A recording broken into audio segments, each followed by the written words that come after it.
Fucking bitch. Who's a bitch? His wife. His wife's a bitch? Yeah. Yeah, she's going to put a strap on and drill him right in his eye socket. Careful, you're going to get Frank excited here. Luckily, he's not here. It's Luckily, it's exactly 10 o'clock Eastern time, and he's not here. So right in the eye socket. Oh, we're live and we're recording, by the way. Oh, my God. Right?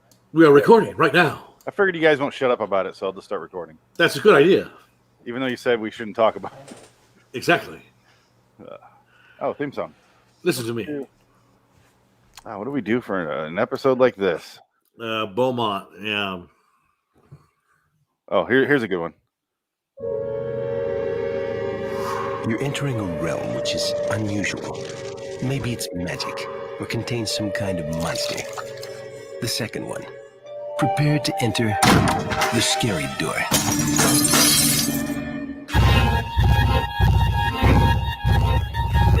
Bordering in Wonderland, the Twilight Zone review. There's a gremlin destroying the plane! You've got to believe me! Why should I believe you? You're Hitler! No! Hello, citizens. Welcome to LIW The Twilight Zone review episode 232 for The Intruder from 1962. Charles Beaumont script. I'm Phoenix West. I am Shatner. I am... Oh. Dick Intruder is dying. Need a cure. Dick ticket today. I'm Frank Links. Yeah, it's late, all right. Exactly 2 minutes late.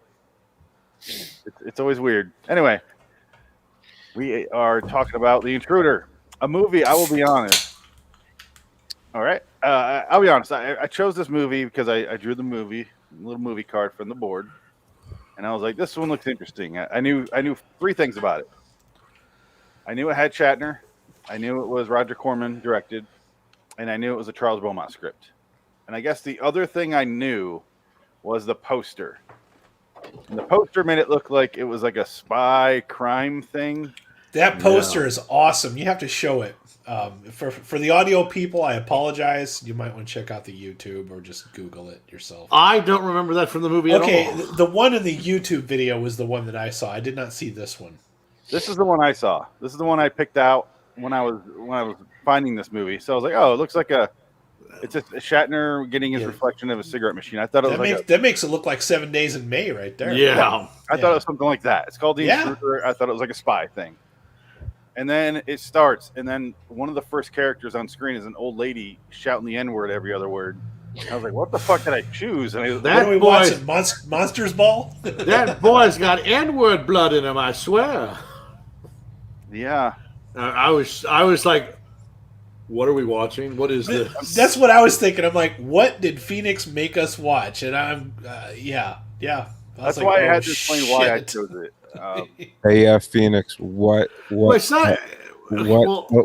original TZ episode did this remind you of? Yeah, it's he's alive. Very much. What were you gonna say? I asked you what TZ episode did this remind you of? And I said he's alive. Why am I being scolded? Oh, because I'm sorry, I forgot the name of it. I asked you a question. How dare you answer me?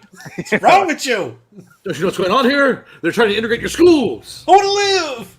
Yeah, that's He's Alive is a kind of decent 4-season episode, but they keep Hitler in the shadows, and at one point he walks into the light and it's like dun dun dun and Hitler, and you're like, yeah, I knew it was Hitler.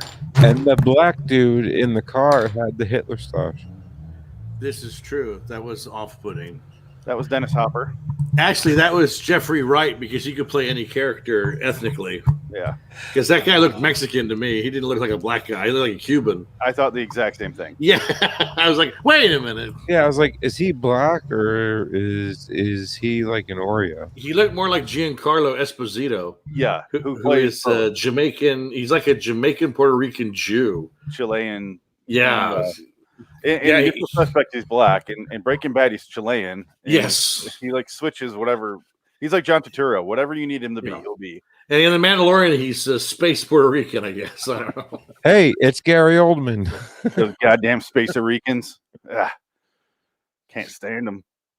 Don't want them in my neighborhood. Can't stand him. And you know, I could not find the Night Gallery. I could not find it. You know, save We'll it. talk about that later. We'll talk about that in a second, yeah, because we're not going to have anything to fucking talk about. I'm still mad about that, and I just watched it. I'm like pissed. Yeah, you couldn't find it. It's in the files I sent you. You have to look through all the lists. Frank, all the let me tell you names. something about that. It's more effort to find it and watch it than it is to watch it. Yep. Yeah. That's why I was 2 minutes late because I gave up. It's like if you took I've already said half of all I can say about it. take a shit, look at it, flush it, and you're done. And that's what Yep. it was. Oh, here's what happened. We'll talk about that in that episode. Yes, I'm sorry. That's going to be literally a 3-minute podcast, which is why I threw down at the end, because it was literally a minute long. Yes. And yeah, those little side ones. I made posters for every single little story they did, so that's why we're going to do it separately. I think you're being overly optimistic for the 3-minute mark. I could fill 3 minutes. If you guys don't talk, I'll fill. I could do 5, but we'll talk about something else. Yeah, as long as we talk about something else. Yeah. Anyway, Frank, you missed. We'll talk about it later. Anyway, okay, The Intruder. Who here thought William Shatner was going to be the good guy in the beginning? Yeah, I did. Yeah. And then I thought he was making fun of these people by going kind of Yeah. agreeing with them to prove them wrong later. No, he's a flat out bigot. He's like David Duke. He shows up with the whitest Colonel Sanders suit I've ever seen since Colonel Sanders. And he's got the fucking Steve McGarrett shades on too. That was the clue. Yeah. The whole time I'm watching this movie, I'm trying to figure out what the moral is. Like, I understand what it's about, but that's a nice light there, Frank. Yeah, what is this? Are you being interrogated by Sipowicz? He looks like he's getting ready to tell us a ghost story. I'm going to tell you about racism. Wait, Frank, Mike let me Shadow. guess. At the end, is there a bloody hook involved? I just want to know. Or a dead hooker. I like the mood lighting. I like the That's color awesome. He's got that Christopher Lee shit going on. Yeah, that's some Hammer horror colors going on in there. You got a bunch of jails. What's going on? Yeah, exactly. I am a creature of darkness. Stick with the blue. Yeah, there you go. That looks great. Look more healthy there. He looks like that vampire in the fucking. Yeah. no. Oh God. Adam, But I'm sorry. I can't do it. but no. So with this film, I mean, it's about integration in the school in some fictional southern town, and of course, it was passed as a law. Which at the beginning, I'm like, everybody's like, "Oh, we hate this, but it's a law. We got to follow it."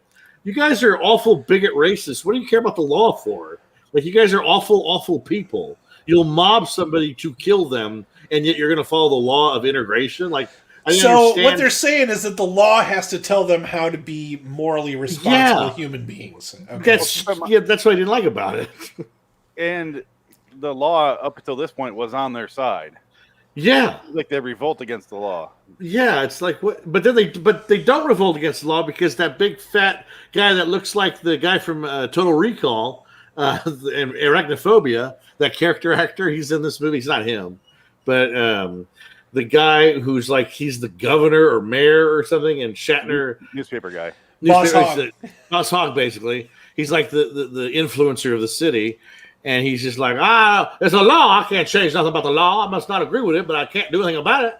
Is it just me, or does Break the every white guy in this town wear the same suit? Well, The exact same suit. Yeah. Well, they all wear suits, but then Right. as they become more of a mob, did you notice they started throwing in like backwoods hicks? They're like, Oh yeah, no, they No cast teeth, real right? good With the back then. fucking teeth. There's a Well, guy in the they're in background. He's now. holding a rope, like just. He's got Oh, like it's so funny. he's like the kind of rope like you tie around a fucking trailer hitch, and he's gonna hang somebody with that. I'm like, good luck with that one, buddy. Like Roger Corman picked some good casting. He had some good eyes for these weird wacko people in Mississippi. He was just giving away free lemonade that day. half the roles they casted were just other writers or the writer of the movie. Which was Beaumont Charles- played a major role. Where's Charles Beaumont? He's the guy. He's like the counselor at the end, the school counselor.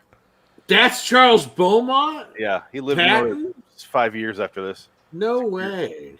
That's That what was he that was him? Oh, Yeah. wow. That's shocking. He looked really bad. Yeah, he was almost dead. This is Yeah. right before he lost his fucking mind. No wonder Oh, did he really? Oh, no yeah. wonder he died before. No, No, he was alive for that. But wow, look at that. He kind of looks like a little bit of a Capote, not the better one, the other one, the one with. I see it as Steve Buscemi and William H. Macy combined. A little bit, yeah. he is the one that wrote Shadow Play, is he not? But he's got Kiefer Sutherland forehead. He has a Sid Caesar face. He did write Shadow Play, yes. No, I mean, yeah. So what happened? Did he just go nuts? What is that? What happened? He lost his mind, or he had Alzheimer's, really early onset Alzheimer's. Oh, that's sad. Yeah, like nothing. Yeah, it was like Lou Gehrig's. Wow. Fuck. Really early on. Jesus, that's sad. Way to bring everybody down, guys. You asked. I know, I did. He was. I laugh. He was a great writer. Yeah, he was a great writer, and like Rod was like, "I'm right." No. Let's put an asterisk on that because we saw what he wrote about bullfighters. I mean, I've read all your books. You don't hit home runs every time either. Off every time. Kidding. I haven't read any of your books. Yeah, read shit. Shots fired across the port. I believe that. That's okay. I haven't listened to your NASCAR show. That's fine. Why would you? I don't do that. I don't have a NASCAR show. You're not into racing. There is Is it getting a little tense in here, or is it just me? No, it's fine. We're all friends here. Listen up, boy. What's up, boy? Do you see Phoenix? Phoenix is like, oh no, he has a few of my books. What is he going to say? I don't give a shit. Yeah, but I don't value your opinion as a human. So that's true. Yeah, I don't think anybody does. Yeah, doesn't matter. I'll just roll right over it. Just like Charles Beaumont, he didn't care. Yeah, see, you got to take the Phoenix approach. I don't give a fuck. No, but I mean, this movie, though, honestly, he died at age 38 of Alzheimer's. That's wow. That is fucked up. How old was he? That is so screwed up. 38? Yeah. He's our age. He was our age. Damn.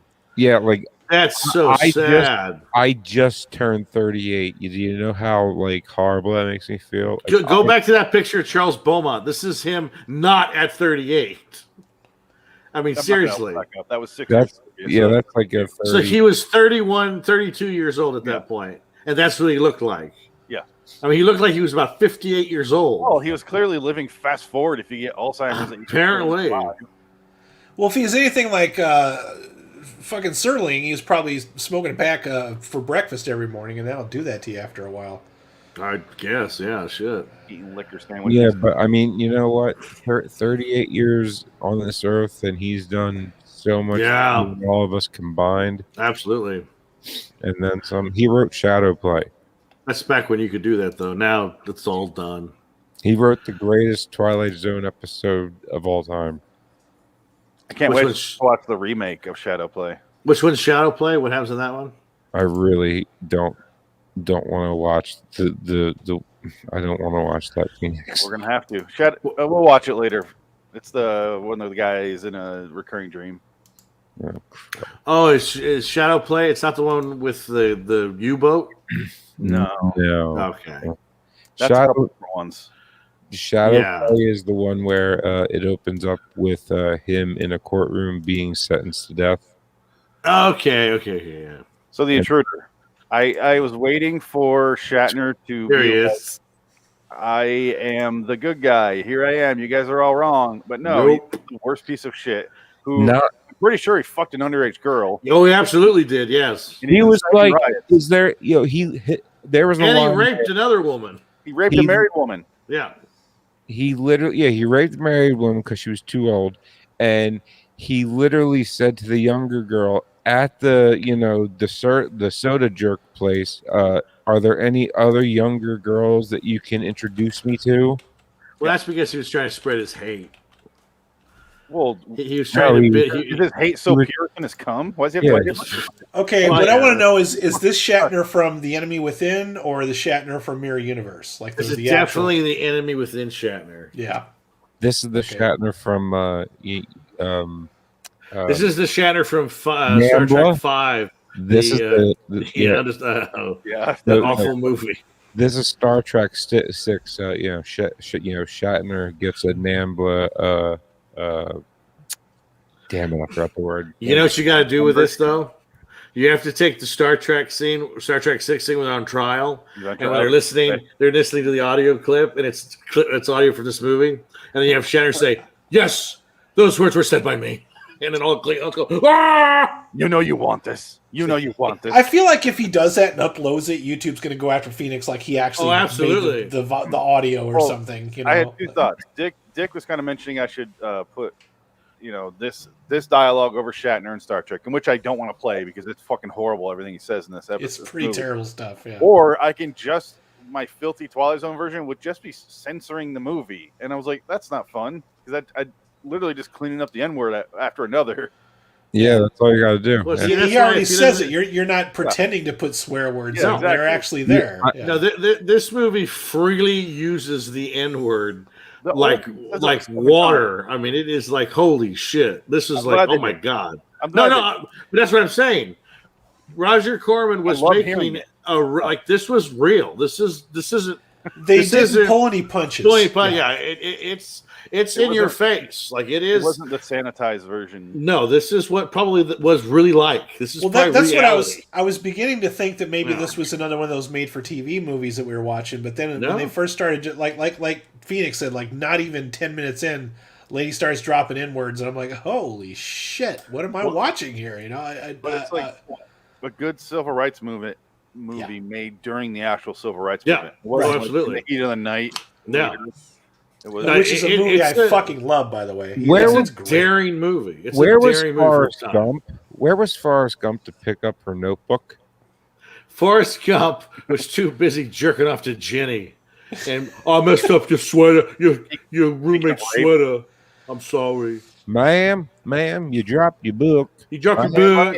Jenny is almost as bad as Shatner is in this because she rapes a minor. He's a mental minor.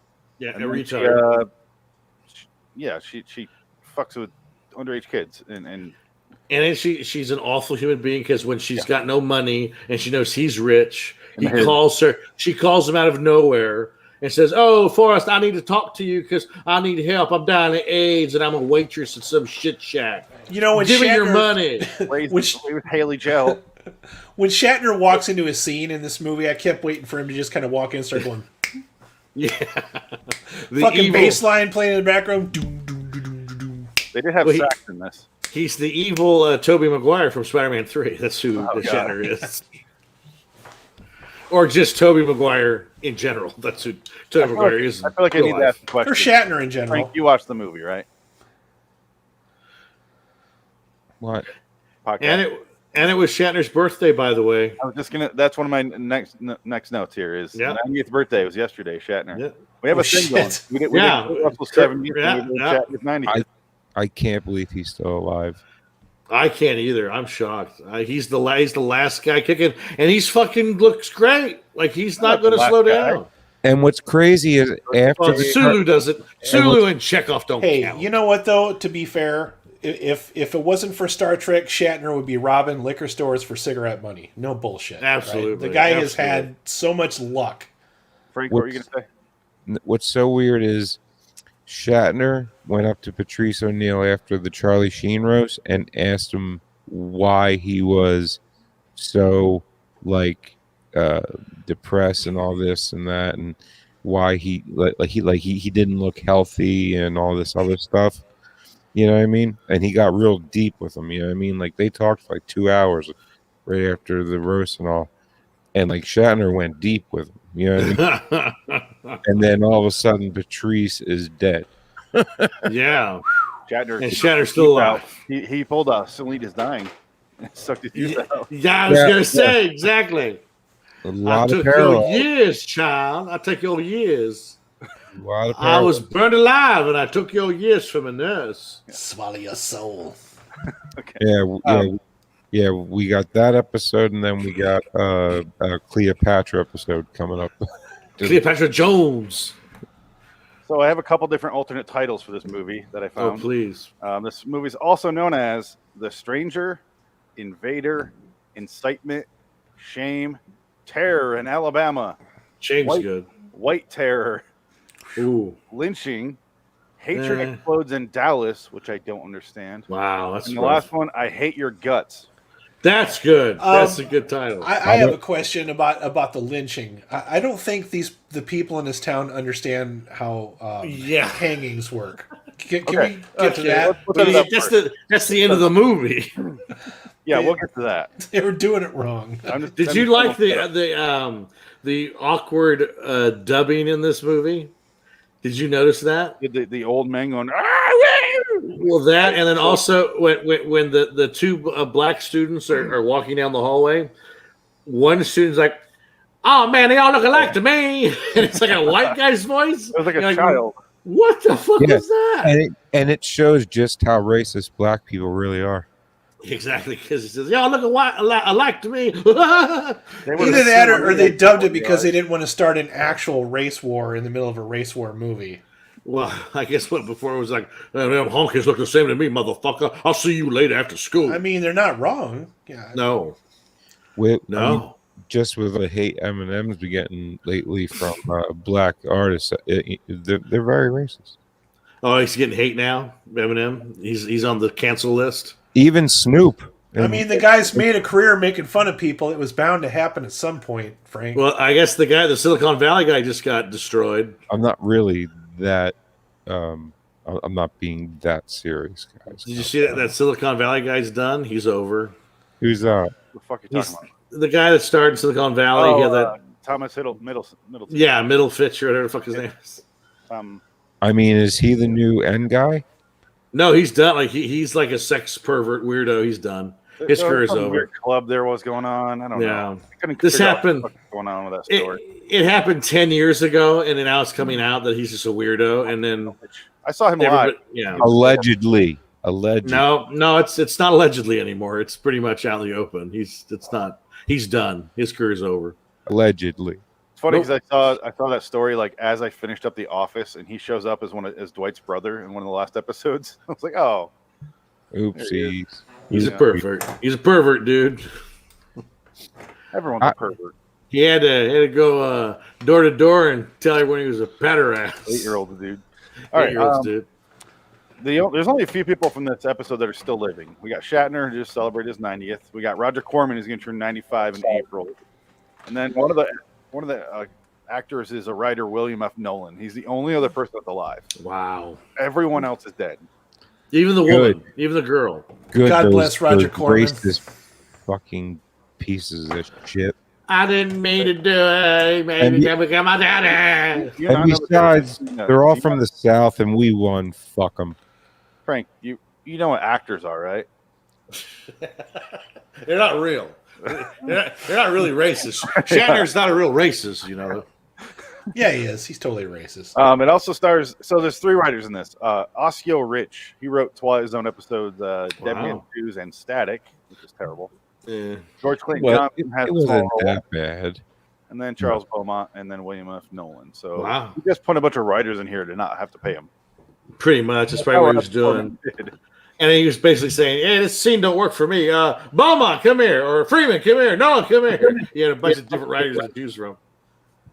Makes sense. I gotta make the script sound better. Beaumont's in a trunk, and the guy's like, "Who's that?" "That's Beaumont, an employee I had to let go." I believe that's his Christian name. That's from Jackie Brown. The best Quentin Tarantino movie. When Shatner did pew pew noises in the beginning.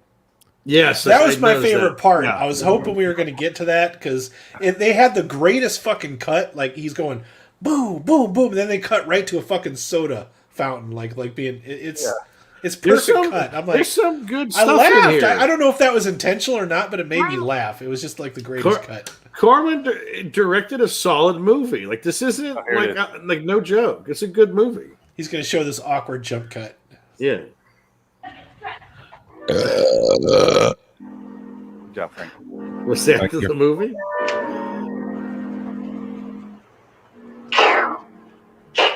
Someday I'll be captain. That's fucking pretty great. Pretty good. No, keep it going because this is when he asks them. Here's another part of this movie. Yeah, this kid. How old is this kid? Do you think? 45. No. I mean, not the girl. The kid getting his root beer. Oh, 43. Why did you? He looks like he's 43. That means he's 14. Why on earth do you care, Dick? Oh, but okay. He's like, looks like he's like 11, 12 years old. And then he tells her, I'll see you in school. He's a high schooler. Another thing I want to show up was this fucking wallpaper. Great. This was a great scene. This was my favorite scene. We're not talking about the scene yet, This Frank. is We're talking goddamn wallpaper. Look at this. I bet that wallpaper's snozberries taste exactly like snozberries. It tastes like tobacco and pus. Yeah, this scene was my favorite scene in the entire movie. Yeah, because when I think of beautiful flowers, I think of dandelions. I think they're disgusting. Nah, I say my favorite scene is when Shatner is on the stoop. He was making some common sense. What? Like doing? Speaking common sense there. He was auditioning for Starfleet. Yeah. He was doing his best Hitler. Yeah. The end of the day is powered by the Jew. I wrote down because at the beginning is he's going around town having these little racist conversations with everybody, trying to stir up trouble. And I was like, well, this is a real fun watch so far. I was like, what the fuck did I choose? I really thought it was you had instant guilt, didn't you? I'm like, what is Phoenix making us watch today? Like, sick man. Is he trying to teach us something? We trying to learn? Like, is this Birth of a Nation for the Civil Rights Movement? Because it is unapologetically racist until that guy shows up later to be like, I don't think this guy's right. And I was like, well, I don't understand. So Shatner's character, all he is an instigator. Like, there's no real reason for him to be there. He just wants to start shit, but for what reason? Just because he's a bad guy? I mean, granted, there's no real motivation there. He's basically Rudolph Giuliani. Let's just face it. I mean, are you reading Hitler's bio? Well, no, but I mean, at least Hitler had a motivation to do it. He just shows up and does it. Does he want to be a senator? Does he want to be a congressman? He's just there. You don't know his motivation. Yeah, there's no reason for him to be there other than he's just a bad guy. I kind of liked that, though, because he's more like just your basic protagonist, or not protagonist, but like antagonist is what I meant to say. He's an American hero. Yeah, he showed up like he was an insurance investigator after someone burned the warehouse down and going to investigate. When instead he's like, what, the warehouse is over here, by the way, black people. No. Anyway, he was hoping to make enough money off of this so he could open up a chain of chicken places. You know. Well, see, that's what I mean. It's like, was there money involved? Was he like? There's no real reason for him to be there. Maybe don't. Adam. Yeah. Colonel Sanders, KFC. He wasn't racist. He was just picky. He was a man of his time. He was a man of his time. He was hoping they would give him some land so he could start growing watermelon. Oh, Colonel Sanders. Bye, Frank. Frank. Well, what do you John Wayne Gacy. Give my regards to John Wayne Gacy. But no, just said that's the only thing I had. The problem that I had, because I understand the message of the movie and it's a good message, but just like, why is he doing it? There's just no real reason for him to just be, unless he's like the devil or something. You're right. That's kind of a flaw. And the other problem I have too is all of a sudden there's white saviors at the end of this movie in a town that clearly full of people that just didn't give a fuck. Right, suddenly, magically give a fuck out of nowhere at the end. It's like that's the other issue that I had. I was just like, what the fuck? They killed a preacher. They had no problem killing a black preacher. And they took a guy's eye out, in a fucking riot. They gang fucked this guy. And at the end, we got him on a swing set. I feel bad. If I could, real quick, run through the plot so we can talk about the individual scenes out of order. Sorry. Shatner's trying to, I just want to get out of the way. Shatner's just causing trouble. He gets everybody to start like a mob about the black people because they're doing their segregation's over. The black kids are coming into the white school. And people are mad, but they're not really like, doing the law. Yeah. And he's like, no, we got to keep them out of here. And he does his whole speech out in the stoop of the courthouse. And then eventually he starts banging an underage girl and he rapes a housewife. And then he gets them to bomb the church. They throw a little bomb, blows up, kills the priest. Gets arrested for it. He gets arrested, but then he's out. Apparently, if you murder someone, you get 20 minutes in jail and you're out. After that, the girl, the underage girl that he fucked, her dad is starting to become like, I have no problem with this. I just realized that. What are we doing? He comes and he walks the black kids to school, and then he immediately gets curb stomped and loses a fucking eye, and he's in the hospital. Shatner then goes to the daughter and tells her he's going to kill her dad unless she fakes a rape from one of the black kids. And then we see that scene where he's just helping her out, and she screams rape and all that. And then the town comes into play. And then I'll leave it there. No, that's pretty much that's pretty much the whole movie. Yeah, the town shows up like the end of Prince of Darkness. They just kind of all fucking swoon in on the school and. But who's the guy that comes in at the end? Who's the conscience of the movie? What was his deal again? He was like the head of whatever ridiculous group Shatner claimed to be part of. No, I think he was just a salesman, wasn't he? He was just there because he said he was a salesman. Remember earlier in the movie? You talking about the guy that actually does save the... Yeah, the guy that brings the girl into it and says, she's got something to tell everybody. Yeah, I don't understand why he just shows up. Yeah, the rape, the husband of the cuckold of the rapist, of the raped woman. That's not a cuckold if she was raped. I think. Well, he said she's a nymphomaniac and she's done it before, yeah, remember? He says she was. Yeah, she was. Dick. She even asked, she was like, Dad, what do you think about me dating older men? Yeah, I laughed at that. I thought it was great. Oh, the daughter. Okay. Yeah, that was funny. I thought it was kind of funny, too, because that salesman guy, when he meets Shatner, he's like, hey, I hope you don't mind we're fucking down the hallway and fucking all night and making all kinds of noise, fucking as much as we possibly can. We're going to fuck through the walls. Hope you don't mind. By the way, meet my wife. Or girlfriend, or whatever the fuck she is to him. Speaking of that, do you want to come over and fuck my wife and I can watch? It was weird. It was kind of weird. It was a little weird, yeah. Some guys are into that. I do want to play that guy we're talking about, the husband of the wife of the woman he raped. He's a character actor. He's been a lot of stuff. He has maybe the greatest power move I've ever seen in a movie, where he gives Shatner the gun back. Face. The face is great. Love this part. You buy that, I'll pull the trigger. Look at that. 1. He's like, fuck you. 2. 3. When he says 5, that's the power move. Yeah. 4. We took the bullets out already. 5. There's no bullets in that gun, remember? I know. Yeah. But still a power move, because he could have pulled the trigger. I don't want to be too sure of anything either. You ain't gonna do shit. That's a power move.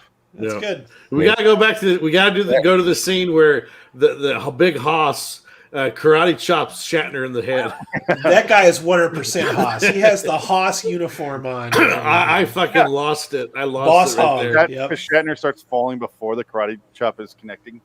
He's like, "Whoa!" And it's like a Shatner Kirk move. It's like the same move that Shatner uses in every fucking Star Trek episode. That's every move where he grabs the top of a doorway and pulls himself up and kicks him. Right, they always do this one. That's fucking stupid as shit. They always grab the top of the doorway. Yeah. I've never seen anybody pull that off except on Star Trek. It's pretty good. Get good leverage that way in kicking your enemies. Do you all remember that scene when her dad was beaten to death, almost to death, and then she comes home and shut the door, and then Shatner's just hanging out in a room alone? What's going on, baby? That was creepy as shit. What's going on here? I heard your dad is dying. He just snapped his fingers and just showed up in there like a fucking demon. Like, what's up? So again, like, is he supposed to be like? I wonder if the novel it's more supernatural. Maybe he is a devil or a demon. Is that the idea? I ask you a question. Sorry. No, he's just the white Hitler of the South. Well, that's like every other guy in the South. I'm pretty sure I had that guy as a gym teacher at some point in my life. This guy? Yeah, that fucking clown. I won't have a heart attack. That was my shop teacher. Is that one of the writers from Twilight Zone? He looks like an uncle that would make videos in his basement. They're all about World War II. Okay, here we go. He's he's the guy in high school. Here she is. Yeah. Oh, crybaby. How long was he in the room? That's my point. Well, the cameraman. That camera move is almost supernatural. It's almost like he is a specter. Like he's just a demon who just shows up to start shit. He's like Loki. those fucking memes that always shows like a picture of Jeff Goldblum, like Jeff Goldblum is watching you poop. You need a picture of Shatner in that outfit. William Shatner is watching you masturbate. He's just fucking standing there. What are you doing over here? Crazy look on his face, like, Mister, stop doing that, Mister. William Shatner is watching you masturbate. If I could I come up with some theories here? Yeah. A, he broke in through the window right here and just waltzed in there. No. And maybe he's been there a few minutes. B, he came in, had a long conversation with her father, and was like, "Oh, anyway, I'm gonna go hang out in your daughter's room. Don't tell her." I would say that's true. C, he broke in the middle of the night and has been hanging out there just all day. He's been waiting. I believe B and C more than A. I'm going to go with C on this one. He had other intentions. Yeah. I'm going to go with B because I think he's just that creepy and misguided, where he talked to the dad first and then admitted to his plan. I like what you're saying, boy. You gonna go into my girl's room and hide in there for about 2 hours? I'm gonna go down to my basement, bang my little child. My nephew comes over, head on down. That sounds like a good idea, there, Shat. Stay around, set a spell, have some lemonade. So I guess this is Shatner's first movie. Yeah. So this, and I guess there's a YouTube video of Roger Corman and Shatner talking about this from 2006. Oh, really? Because actually, I showed my dad this movie, and he said, "Hey, there's something about this. They're talking about it in 2006."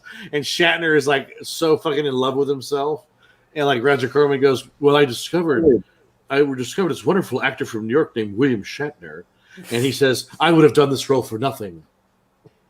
Well, I guess Corman blamed the lack of success in the movie on Shatner. I agree. And I don't agree because it was clearly the subject of the movie and how they talked in the movie that scared people, scared studios. Well, this is like the first Corman movie to lose money. Yeah. Like this is probably his only movie that lost money. And then Shatner joked that when the title was changed to "I Hate Your Guts," he's like, that was clearly directed at me. This was hate your guts. This was the beginning of the end for movie studios to take chances, and now we just have Marvel. Yes, back in 1962. Well, it took a while. That was a long time ago, Frank. Well, I think they took a lot of chances in between then, but yes, we'll go with your theory. I'm looking for that Boss Hog karate chop. Yeah, it's toward the end. It's like the last 2 minutes. Come on, say something to them, Mr. Shatner's in love with himself, literally. Yeah, oh, absolutely. Just like Futurama. Shatner talks them all into realizing the whole mob into realizing that the black girl tried to rape the white girl. So he gets the whole town to show up. They show up. The kid just walks out. Another power move, and it's like, "You guys want to talk?" They grab him eventually, and this is their idea of a lynching in this town. They put him on a swing set. That guy used those ropes that Adam was talking about earlier to wrap around his wrist. It's very awkward. It looks like something out of 50 Shades of Grey. They fucking timed it. I understand why you had to do something like that, because if it's going to be a lynching scene, and they would really hang him from a tree, and I don't think Corman wanted to go that dark. Well, he's not this fucking crazy with the. Why would you tie him to a swing set? He's even laughing. Like he's like, "This is fucking ridiculous." It is fucking ridiculous. Roger, what are you doing? What are you? Because it was just enough to make you feel uncomfortable. But I'm watching it. I'm like, do these people like understand how lynchings work, or did they just read about it in theory and like, or they're really time to something? Well, do they understand physics? Because he's going to be swinging on a swing like with the jump side like that. You'd be like, okay, yeah. Yeah, because they're all talking shit. Like all the old people are talking shit. Like, "Go back in my day, they just string them up." I'm like, is that what they did? String them to a swing set, just push them all day till they got bored? I mean, you're going to enjoy yourself so much. They did have trucks back then, right? We're going to spin you around. We're going to spin you around so much you're going to puke, boy. I would think that even these yokels would understand how gravity works. I mean, Jesus. Oh, absolutely not. So you're telling me that if I threw my bowling ball and my baseball, they would land at the exact same time? That's devil talk. Don't you talk about that Newton shit. We don't listen to that shit here. Don't you be blaspheming in my town. No, we'll tie you to swing set. White God. Praise white God and his gravity. We'll tie you to swing set and sing to you. Found it. There we go. Here we go. This is gold. Here he is. From the beginning, Adam Kramer.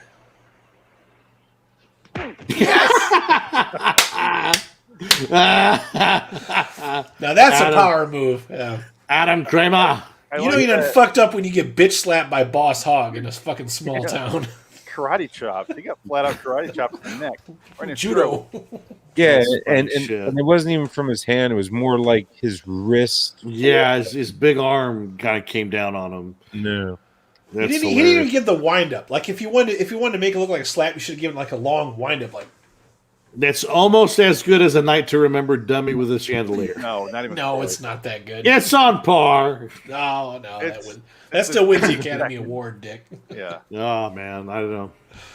I love the fact that they thought their torture was to give him a good time, putting him on a swing. Yeah, I just let's drag him out here. We'll really pretty sure those are not a gallows. I think those were made to entertain children, but even the black actor was like, Raj, like you I mean, you're not going to offend me if we're going to go for realism. I mean, we've gone this far already, Roger. What are you doing here? Boss Hoss has slapped me 3 times, you motherfucker, and then you put me on a swing. It's almost like fucking what's his name from The Room. Tommy Wiseau. Tommy Wiseau trying to convince everybody that he's having sex with somebody, 5 minutes after the movie starts. Look at me. Look. Oh, stop racist. Drilling some lady in the kidneys, 4 Rooms is great. I love 4 Rooms. 4 Rooms. Tim Roth was awesome. Tommy Wiseau. Looking for the comedy edit I wrote down. I didn't write it time though. There's like one it's like right before he gets in the swing, and they're all like, this is all serious, and it's like, whoop, and he's on a swing. And I was like, that was like a comedy edit. Now go to the voice. I want you to just hear the voice of the black guy. Go to it's the scene before he goes. It's that locker, yeah. Yeah, I know what you're talking about. Yeah, that voice is just so not his voice. Right. It cracks me up. I was like, wow, that was funny. I wonder what happened, because there's a lot of weird voiceover in this movie, a lot of weird ADR. So I think maybe they ran out of time. They couldn't find a guy, so they're just like, yeah, fuck it. I don't know about you, but I can't tell them apart. That's like a 6-year-old. He sounds like Alfalfa. Yeah. Was that Bill Mooney? Close. I don't know. It probably was. It sounds like a child, like a 6 or 7-year-old, and they have it on a. It sounds like that same kid that was eating the ice cream bar. That kid was fucking cracking me up. Exactly. He's like, you gotta go to the white school. I ain't going to the white school. It sounds like the exact same voice. He looks like Arsenio Hall with that voice. So that's what the guy looks like, to give you an idea if you're listening to the podcast. It's a black actor that looks like Arsenio Hall with that voice. And it does not match at all. You're just like, what the fuck is that? Yeah. It's weird. It's like Shaq's voice looks like Shaq, right? Yes. Oh, absolutely. Yeah. Shaq over here. I can't make them free throws, but I'll retire because I'm so big. Let me put my people on it. I can hear you. That's right. I'll be more mumbling. Feed me mumbling. It's like his words get this far out of his mouth. Yeah. I was in that movie Steel about the Superman. I watched a lot of NBA, and it's like you can hear everybody. And then this is when he first started being on the NBA TNT post game. Well, he was shy, and people he's Shaq. He's not shy at all. The dude was Kazam or whatever, Steel. No, but you can hear all of them. They're all like, "Yeah, I think he needs to do this." And you get down to him, and it's like. I'm like, motherfucker, what? And then eventually the mic is like in the guy, like in his mouth, back of his throat. You can hear it.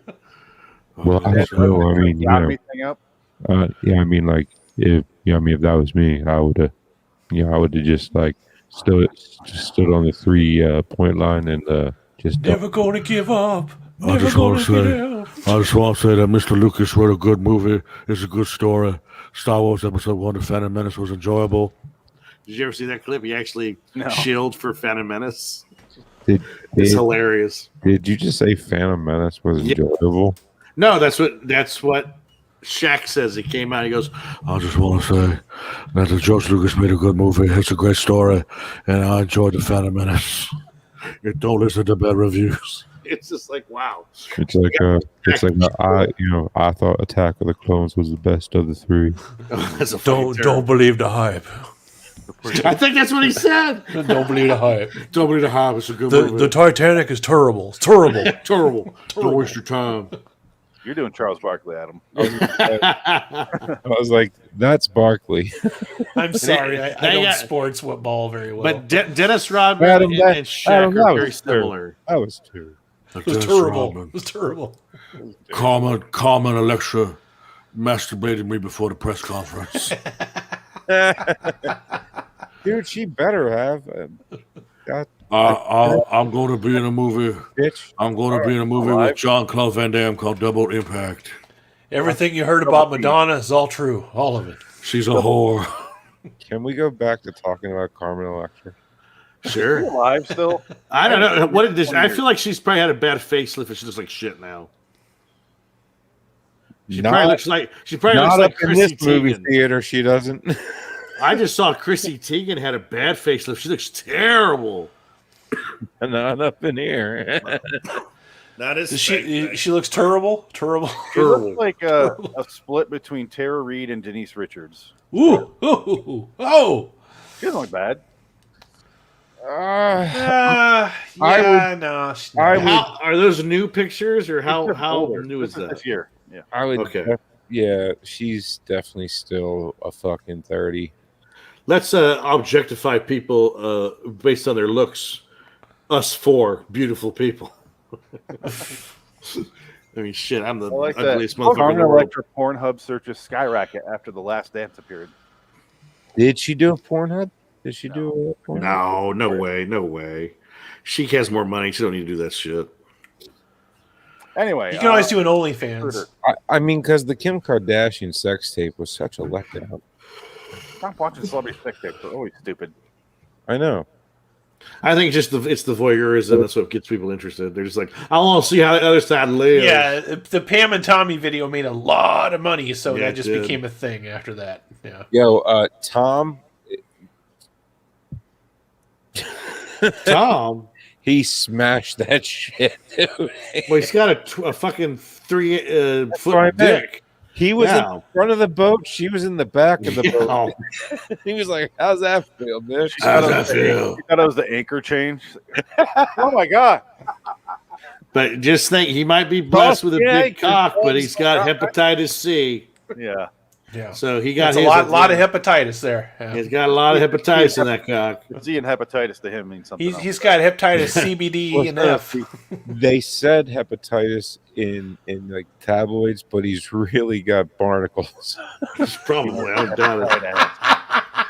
Oh man, look at this shit! Look what that bitch did to my cock! Oh god. Barnacle Billy. Whoa. Oh god damn, that's funny.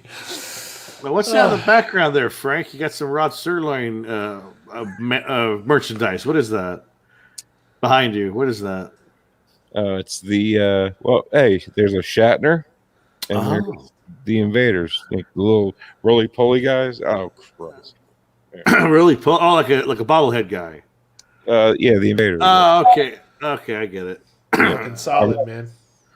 Yeah, God, I wish I would have kept my Twilight Zone action figure. The only one I had, I sold that a long time ago. Yeah, you put the penny in. I should have kept it. Get the, it tells you. I'm going to eBay. I'll be right back. I'll go to eBay. I got a birthday coming up. I told everybody I want the Twilight Zone on Blu-ray, the whole fucking set. Is it on Blu-ray? Yeah. Is it really? I've never seen it on Blu-ray. Yeah. Is it? That's not Blu-ray, is it? Yeah. Is that it? Shit. It was a gift from a good friend. It was a gift. He also fucks well on a boat. Do you? No. Does he have barnacles on his dick? There's nowhere to go boating out here. No, seriously, that and the 19 and the complete 1980s season. I got that and that from Phoenix as a gift. I have a thought. Holy shit! If you want to get the Twilight Zone Bob Wilson figure 3 3/4, it's $125. It was the nicest thing Phoenix has ever done his whole life. Wow. Jesus Christ.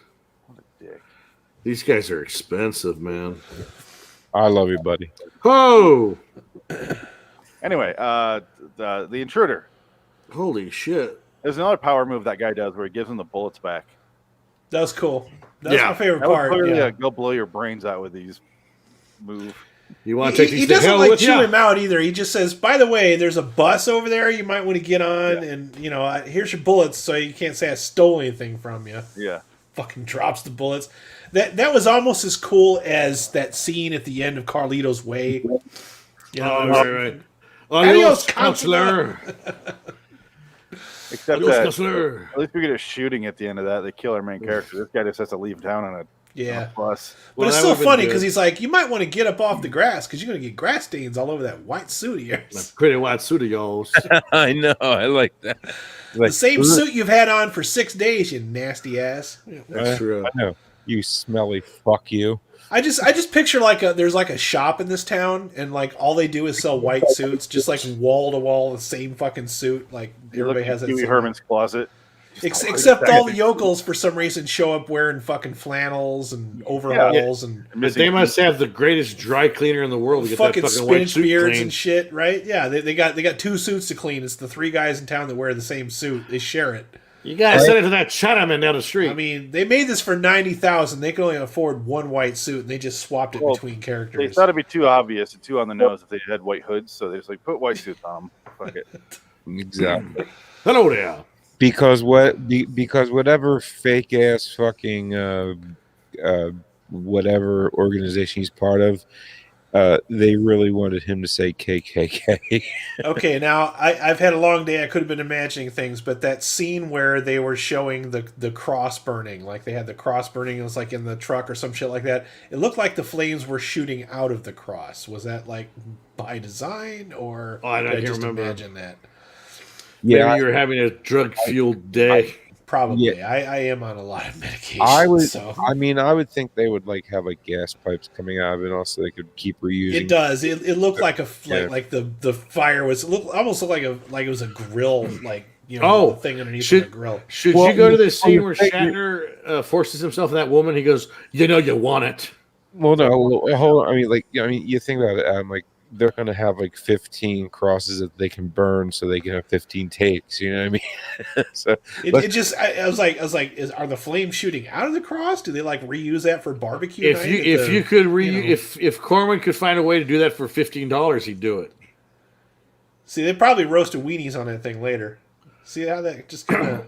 Well, they got like crazy glue on there or something. That's all you'd have to do is blow out the top and put gasoline in it. Yeah, I thought that's usually what they did. Yeah, it was wrapped in something, so it's like there he is. Oh yes, look at that. This is totally his audition for Starfleet right here. Yeah. There he goes. All right, I'm going to rape you now. You like that? Get your other. Here it comes. That was awkward. That was an awkward cut right there, Phoenix. I know that wasn't intentional, but damn. See, she wants it. Was it really a rape, though? I mean, no, she did it. She let him. Look at her. She got this look on her face like, we just get it over with. God, I hate this guy. There was no scrape. She didn't fight back. I mean, You want it? Here it comes. You want it. You know you want it. It's a rape. You want it. You know you want it. Call me Auntie M. Oh. You don't get she touched his chest. He's not like, all right, carte blanche now. I can do whatever the fuck I want to you. Well, because let's be honest. The guy does say she's a nympho.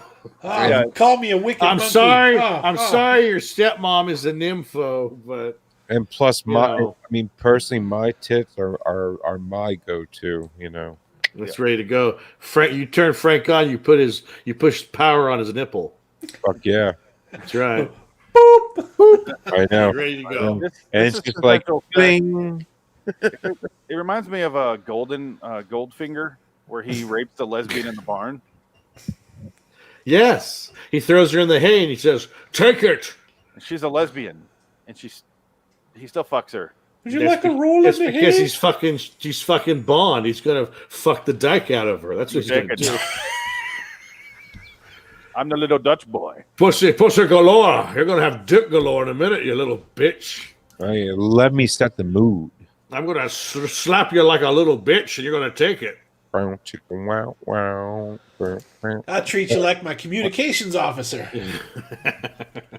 Moneypenny, you little slut. Come here.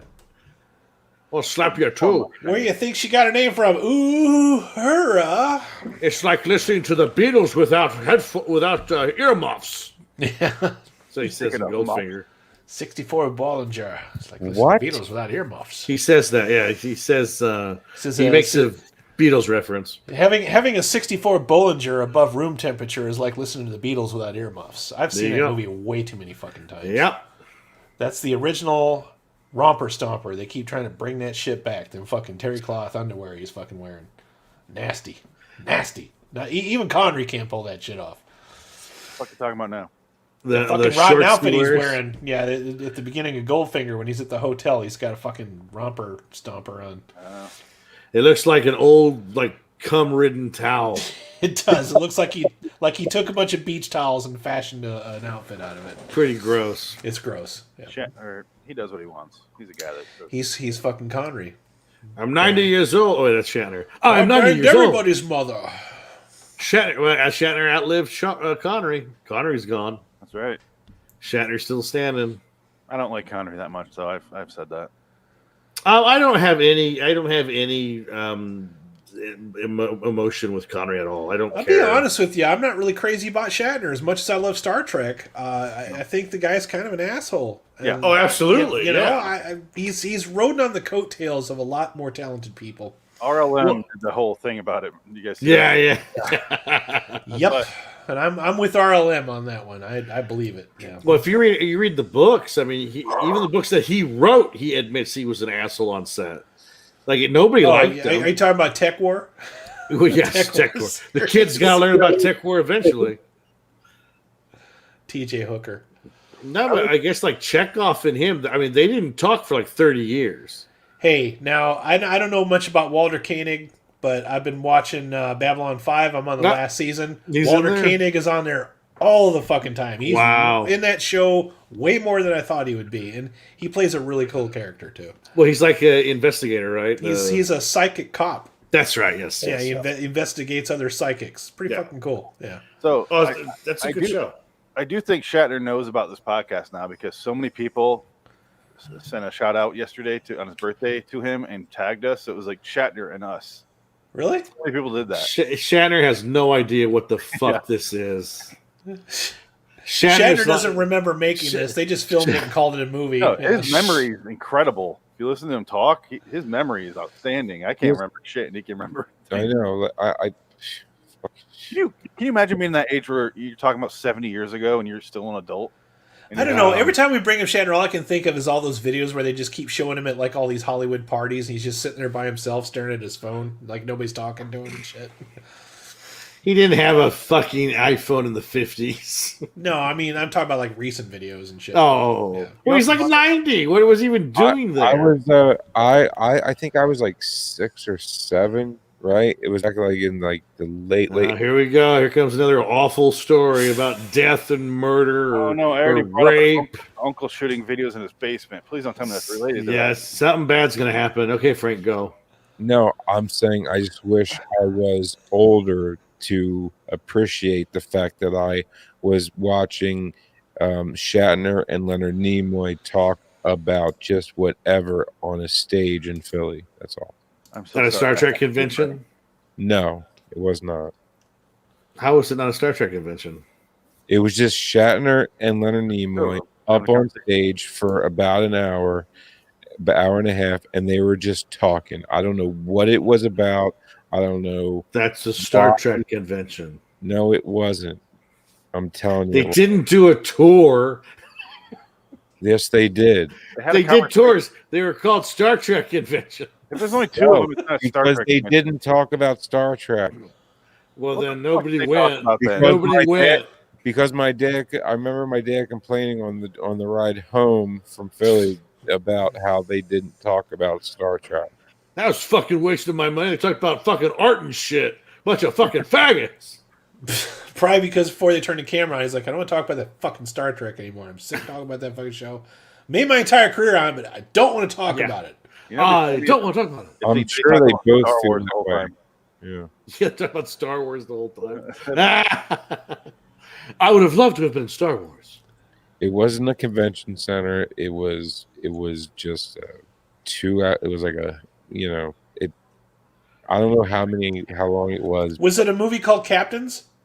Wasn't a movie. They were there. Oh, okay. Like they just were on stage having a conversation. I don't see what's so hard to understand about this. Yeah, like I know. I know what it is. Them two having a conversation in front of fans of both of them about, I'm sure, whatever. But I couldn't have cared less because I didn't care at the time. I was too young. You didn't know who they were. You didn't give a shit. Here's a good question. This will tell us exactly when it was. How big were Leonard Nimoy's glasses? I was on the mezzanine side. Yeah. As big as William Shatner's balls. They're as big as his ego, so they're just like novelty. Yeah, size. if he had those fucking Stan Lee level glasses, it was probably 83, 84, somewhere around there. Is this his eye?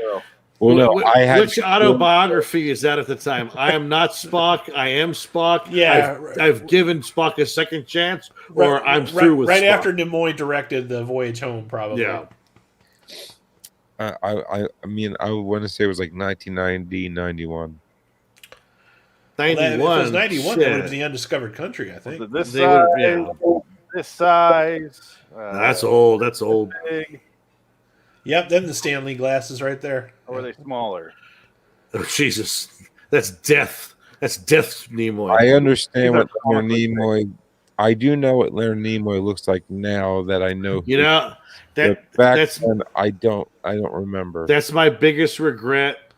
One of my biggest regrets working at the Hammer Museum in Westwood. We were doing a charity function, and Nimoy and his wife were literally sitting right next to me. And there was a guy that was bothering Nimoy, and I should have said, Spock, is this guy bothering you? I wish I would have done it. I to this day, I regret not doing that. He would have not laughed at all, and you would have regretted doing it. So no, I would have fucking laughed. I don't give a shit. At that point, it would have been great. I would have 100% done it. Spock. By the way, Frank, this is what Leonard Nimoy looks like right now. Are you going to show Kurt? The skeleton. Okay, he looks like that.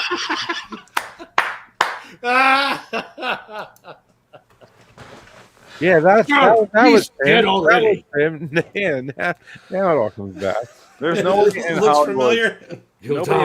Nobody in the film industry had bigger glasses than George Romero. No. Yeah, those things. You know what he reminds me of? The end of Casino. He's like, I still got the numbers. Yeah.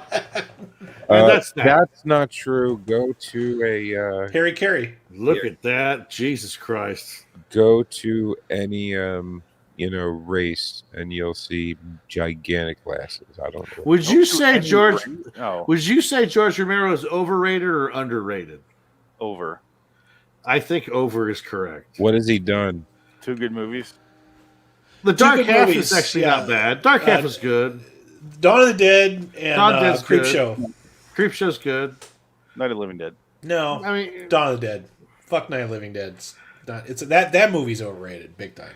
Day of the Dead is so bad. But Dawn of the Dead is fucking great. I love that one. But Day of the Dead is like more funny bad than like because it's so over the top. Land of the Dead, starring Dennis Hopper, is funny. So fucking funny. It's bad. It's funny. Yeah, it's funny. Tom Savini makes Dawn of the Dead though, man. Absolutely. Yeah. Did you guys see like the 2 last ones where it was like Survival of the Dead and Diary of the Dead? I fucking hate I saw one where everybody had like Irish accents. Which one was that? Was that Land of the Dead? Diary. That's Diary of the Dead. That was pretty terrible. We went to Diary of the Dead when I was. I watched it with George Romero when it premiered in the theater because it was a special screen with George Romero, and I felt like I should just go bash his fucking thick glasses in and just sit through that fucking movie. Which one? That movie, The Diary of the Dead, the awful one, where it was basically an 80-year-old man's idea of what the internet was, and that's what the movie is. You're just like, oh my god, this is so fucking annoying. The Hatfields and the McCoys with zombies. That's Survival of the Dead. whichever one it is. That one's not good either. Yeah, survival. I don't yeah, like this conversation anymore. No, fuck him. Anyway, okay. He's dead too. So let's move dead. on. Move on. Shatner outlived him too. Adam, what's your rating for this movie? I'm going to give this one a 7 out of 10, and I would give it a higher mark because I think it was well paced. Doesn't waste any time. Gets right to the fucking point. I like the script, but motivations that we talked about don't make sense. There are just things, little teeny things that I had problems with that distracted me from liking it more. So yeah, 7 out of 10. All right, who wants to go next? I guess I will. Okay. I'm gonna say 10 out of 10 for the message. It's a good message. It's a good attempt. Everybody's. It's a nice. They're trying to fix something, but 7 out of 10 because it's muddled and there's a lot of issues and there's just like, why is he doing it? There's not really explanation. So now I'm curious about the book because based on Charles Beaumont's novel. Yeah. I'm kind of curious if he's supposed to be a specter. If he's supposed to be a demon or something. If he was like a specter or a demon, that would elevate this easily to like an 8 or a 9 for me. Yeah, I'm curious. The Twilight's an episode, Printer's Devil, Frank. Right. Yeah, similar to that, yeah. Yeah, if he was just some kind of supernatural, form of evil incarnate, that would be great. But yeah, and then the people realize what he is, they just turn on him, and that's like his power fades. He's just some guy, yeah. Yeah, it's like, fuck you and your hate. We don't like you. Get out of here. Frank? I give it a, I'm going to give it about a 6 out of 10. Yeah, 6 out of 10. Yeah, I mean, I liked it. I really did, but I mean, yeah, I liked it. It was good. It wasn't great. It wasn't bad. It was good. I liked it. I enjoyed it. It kept my attention, and it had a few really good scenes in it. Some scenes were a little bit not too good, but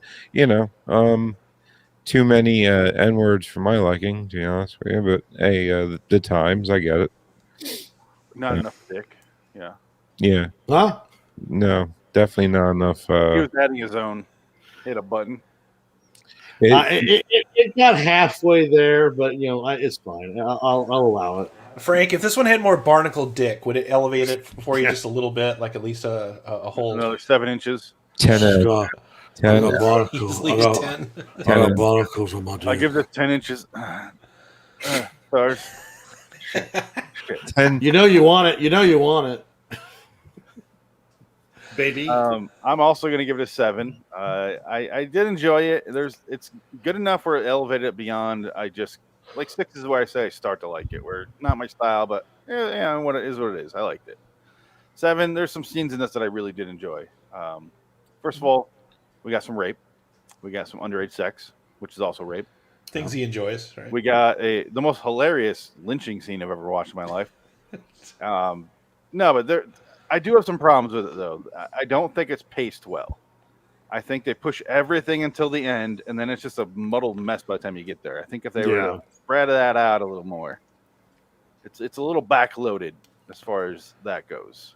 Yeah. And I could have seen a couple more scenes with him and the group, because there's only like 3, and they're pretty quick. You know what I mean? When he's leading the mob. And there's no motivation behind him, which I'm fine if they don't explain that. It is weird. I don't know what the fuck he's doing in this town. I have no idea. Did he just go from... It's like a 70s TV show where he just goes from town to town spreading his hate. I don't understand what he's doing. Like Incredible Hulk? I think motivations are the worst part of this. Is there's a lot of people that just do things out of nowhere for no reason. You don't understand why. It's confusing. Yeah. And then when I say it's muddled, it's the part where it's like, oh, he forced me to lie. He didn't really rape me, and everyone's just like, oh, yeah. And they walk away. Yeah, and all of a sudden the salesman guy just decides to give a shit in the last act because movie needs him to do this to wrap this all up, and it's like, no, I don't. It needed. I hate to say it, but it needed to be a little more what we're used to in this sort of thing, which is the good guy and bad guy, and the good guy's working his stuff, but instead the good guy comes in 45 minutes in and has 3 scenes and decides to be a good guy at the very end. Yeah. So it needed that character an anchor character, which is the moral barometer character, which is the good guy. This is what he's gonna do. He's struggling because he can't get through these people. He shows up at the end and has the speech and shames the people. We don't get that. We get that in two characters. One of them is beaten up and on his deathbed in the hospital, and then the other guy from before just shows up and shames him in a speach. And that thing with the guy getting beat up, he never comes back either. They just kind of walk away at the end. He's missing an eye. It's like, well, that's peace out to that guy, I guess. You know? I hate to say every script needs to be the same, but also this particular script needed that. We needed that anchor character.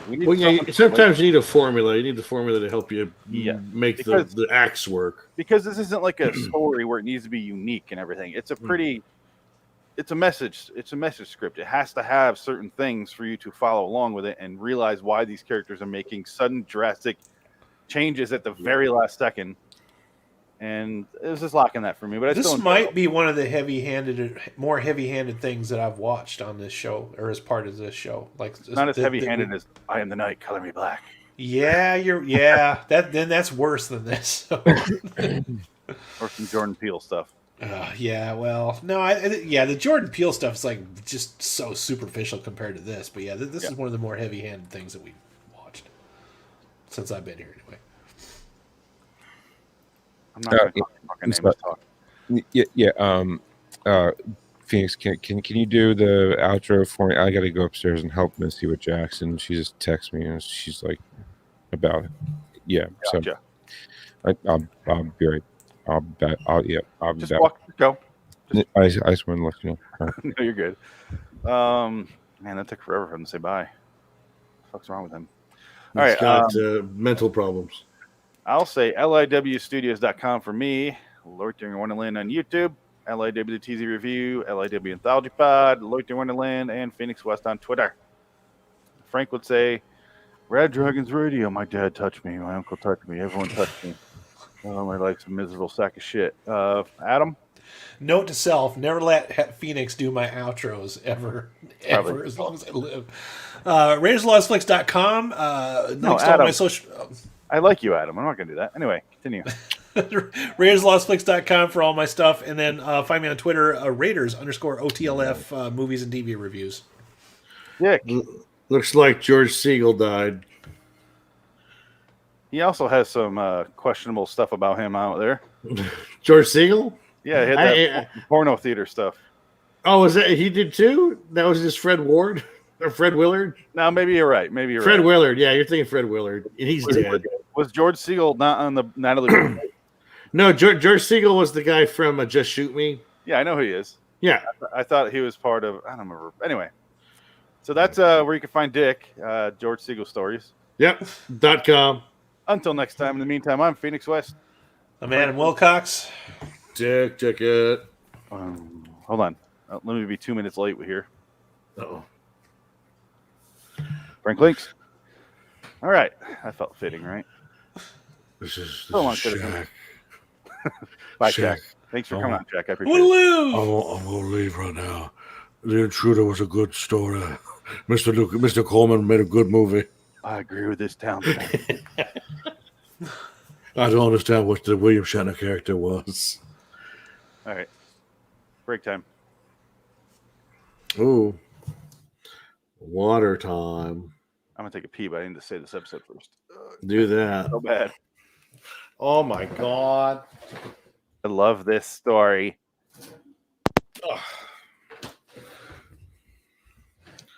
Oh, shit. Anyway. Turn your mic off.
Hmm.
Oh, what a night. Hi, Adam. Hello. Waiting on these guys. Are we back? We're back. Thank you, Adam. I appreciate the warning. You're welcome. I figured you would. Or would have. Well, that's tomorrow. By the way, I have that exact same problem. So. Oh, blood in your stool? Well, no. I have that problem. My dick is getting too big. It's just hard to carry around anymore. I know, right? It's just a fucking older I get, the bigger it gets. I don't know nightmare on Elm Street. Ripping off your body. It's rough, man. Put me right in the hospital. We're gonna start watching. Right, yeah. We're gonna start watching those movies here. Friday the 13th, Nightmare on Elm Street. Yeah, I don't think she's seen them. Most of them. Yeah, I do that. I've never really paid attention to them, honestly. By the way, Trilogy of Terror this weekend. That's right. As long as I might do it off camera because I'm having a hard time just like sitting for too long. So. What time was that one at? 9 p.m., sir. Okay, so 6 o'clock. Okay. So HBO Max has every single Nightmare on Elm Street movie, even the remake, except for Nightmare on Elm Street 3.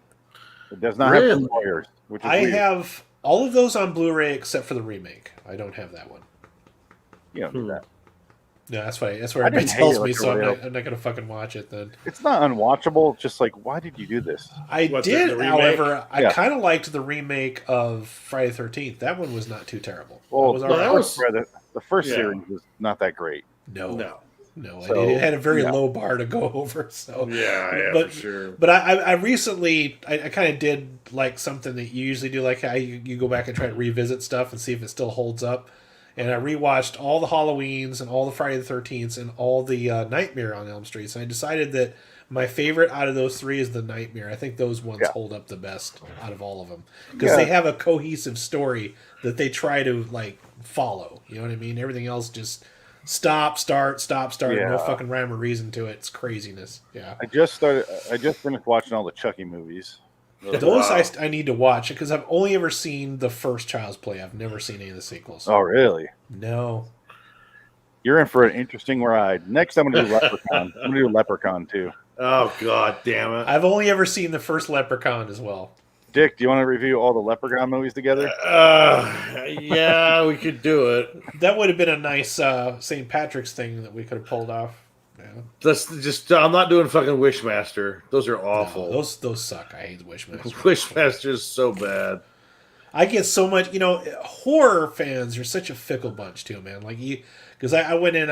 I was in one of those groups a while back, a couple of years ago, and everybody's like, "Okay, your top 10 lists of like your least favorite horror." And Wishmaster was like way up there, and I was just like, I don't fucking get it. I just. Yeah. It's no Blair Witch Project, but it's still bad because it's It's one of those movies that like thinks it's more clever than it really is. It's just boring to watch. Completely. I really don't remember the Wishmaster movies that much. That's just bad. it. There's nothing to remember because they're not so very bad. good. Yeah. Is that the Evil Genie? What's that guy's name? He's a character actor. I can't remember his name though. He's a He's always a Russian guy. He's the best part of it, but David, it's just not written well. I can't remember his name. Hey, Frank's back. Everything he says, be careful and wish for your wishes. Yeah, it's so fucking monotonous. So bad. Shut up. It's like if you want to be a clever horror movie monster and have like cool things to say, like don't talk in that voice with that over exaggerated accent. How about that? Yeah. All right, you guys ready? Yeah, let's do it. Be more like Brad Dourif. That's all I'm going to say. Oh man, his birthday was a couple days ago. He's 71. Brad Dourif is a national treasure. I fucking love that guy. Yeah, he's love great. him. Everything he's in, he gives 175%. It's amazing.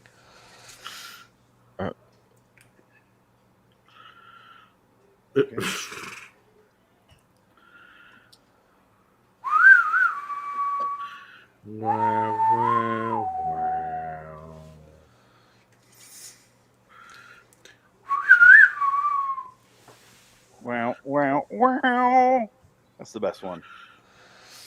All right, theme song, shall we? Oh, recording. Almost forgot that part. What do you guys want to hear? Inagata Devita by Iron Butterfly. Gotcha. Here we go. Great Caesar's ghost, a talking Krusty doll. Oh, wrong button. Sorry. I'm Krusty the Clown, and I love you very much. That doll is evil, I tell ya. Evil! Evil! Bordering in Wonderland, the Twilight Zone review. I'm Krusty the Clown, and I don't like you. I'm Krusty the Clown, and I'm going to kill you. Didn't even pull the string that time. You said it and got it a Vita, and it made me think of The Simpsons when from Iron Butterfly. Remember that, Dick? Remember that? Yes. We used to make out to this hymn. Classic. Oh, Simpsons. All right, welcome to LIW The Twilight Zone review, episode 233 for Twilight Zone 1985. What I call episode 311. Selena is dying. I am. Unfortunately, Phoenix West. I'm Frank Wicks. Adam Wilcox. Dickhead. So, did you guys enjoy the 80s version of Queen of the Nile? Nope. God damn. The acting is so fucking bad in this episode. I was like, I wanted everyone to burn to death in a fire. And my dream came true. Almost everyone. Almost everyone. I wrote down, this is all I could think about the entire runtime. This looks like a Zales commercial. It looked like a shitty commercial. Yeah. You're not wrong. He's like walking up to the house in the beginning, and it reminded me, I don't know, he's coming home to propose. I was like, and she's, we watched through the peephole. I'm like, what the fuck is going on? Ugh.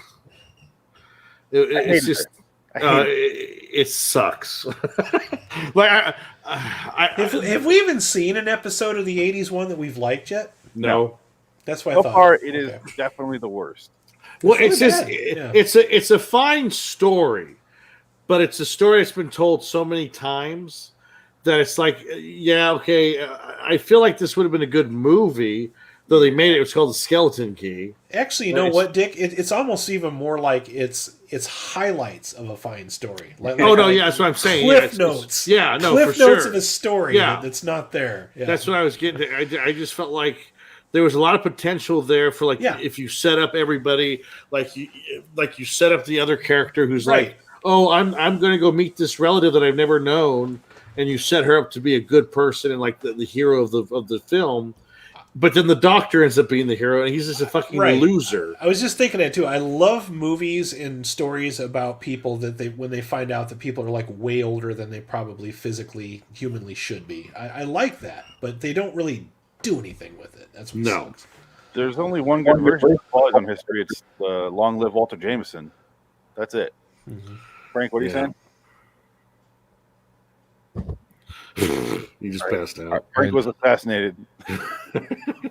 No, I'm just doubling over in pain. That's all. Did somebody karate chop you? Did Boss Hog show up? Boss Hog gets you? The power of 1,000 cheeseburgers. No. Hoo! Frank, don't you hate when your dick is so big you trip on it? I have that problem too. It sucks. It really does. It's painful as fuck.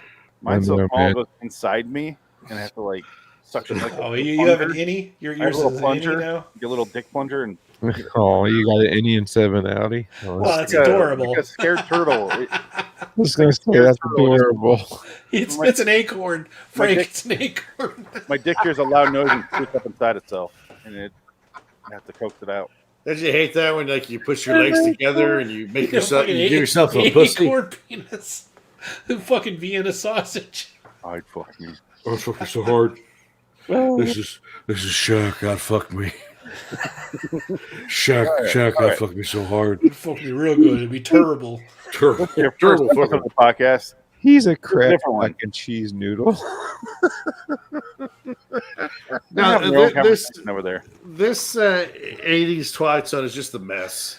It's a fucking mess. It wants to be really good, and it doesn't know how to be. It just cannot fucking break out. I'm hoping that we're just having the same problem we had with Tales from the Crypt, where it's like we just somehow managed to see every worst episode. Yeah, it's true. Frank is dead. No, and the funny thing is out of the ones that we've seen so far, this is actually not the worst of the ones that we've seen so far. Like, no. I don't hate it, but I don't like it. Which one is worse than this?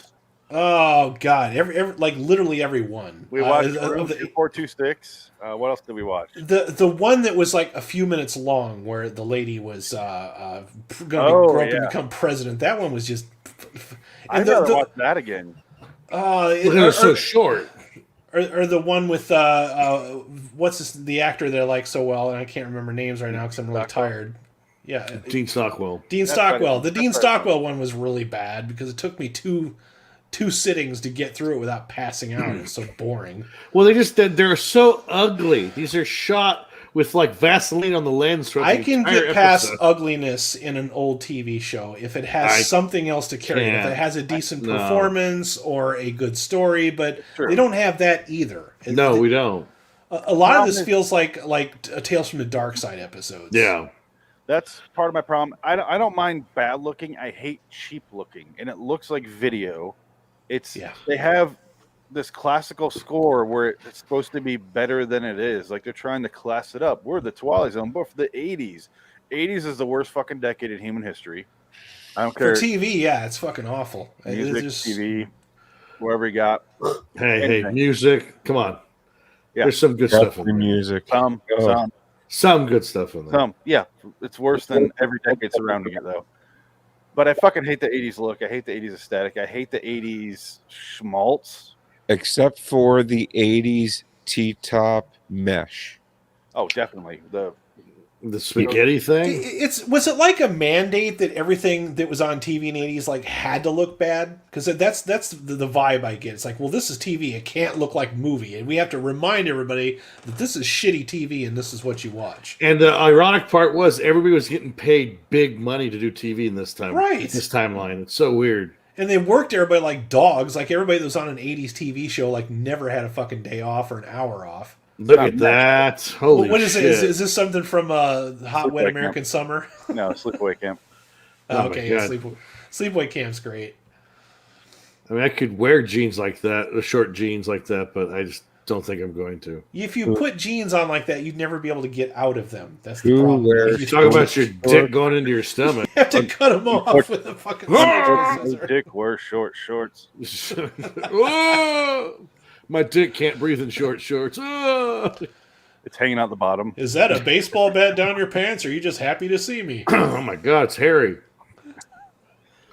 All right, God, it's like a monkey arm. It's got barnacles on it. I will admit to a problem I had during this episode. Yes. When he starts summarizing all the women at the end, like, you traded places with her, I'm like, I don't know what these bitches are. They're all they didn't introduce any of them to us other than our main lady. Did you laugh? You switched with her, she's her. I'm out. How hard did you laugh though? The only one when that old bitch came and said, "Mama, Ma!" She had the light. She dropped it. She's got the only kerosene lantern in the entire 1980s too. I fucking laughed so hard because I remember him picking that lantern up, and I'm like, so you have a kerosene lantern in a house in the 1980s? I get it. These people are old, but they still are probably aware of an invention called electricity. I mean, it was a bad MacGuffin. Yeah. But again, it's an old story. It's been told a million times. Someone that sucks the life out of somebody, and they had a nice little cliffhanger at the end when the woman catches on fire and jumps out a window. Right now, Frank feels like I felt when Frank was on the Orville show, where he tried to talk and he can't. Did you like the Orville show, Frank? Good show. Yeah, I like it. Good. Yeah. What about this show? We can talk about this show. I would like to, if you two won't shut the fuck up. I'll be quiet. I'm gonna mute my. I am totally joking. I was just messing around. No, I know. You two were in like the zone, so I just let you go. That's all. Hey, we let you guys talk about barnacles and your dicks for 20 minutes. Shut up. I want to hear about it. Yeah, barnacles on my dick. That was funny. All right. Oh man. But I not one pretty person in this episode either. They're all ugly.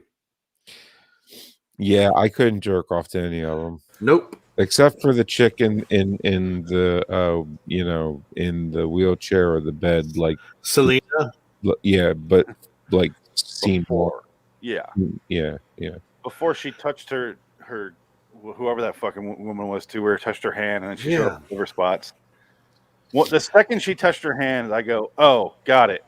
No, I knew right away what was happening. Yeah. It was a very but again, it's like what we say. Like this is like Cliff Notes of a script of a better movie. Just gotta set it up more. No, this is Cliff Notes of a prior Twilight Zone episode.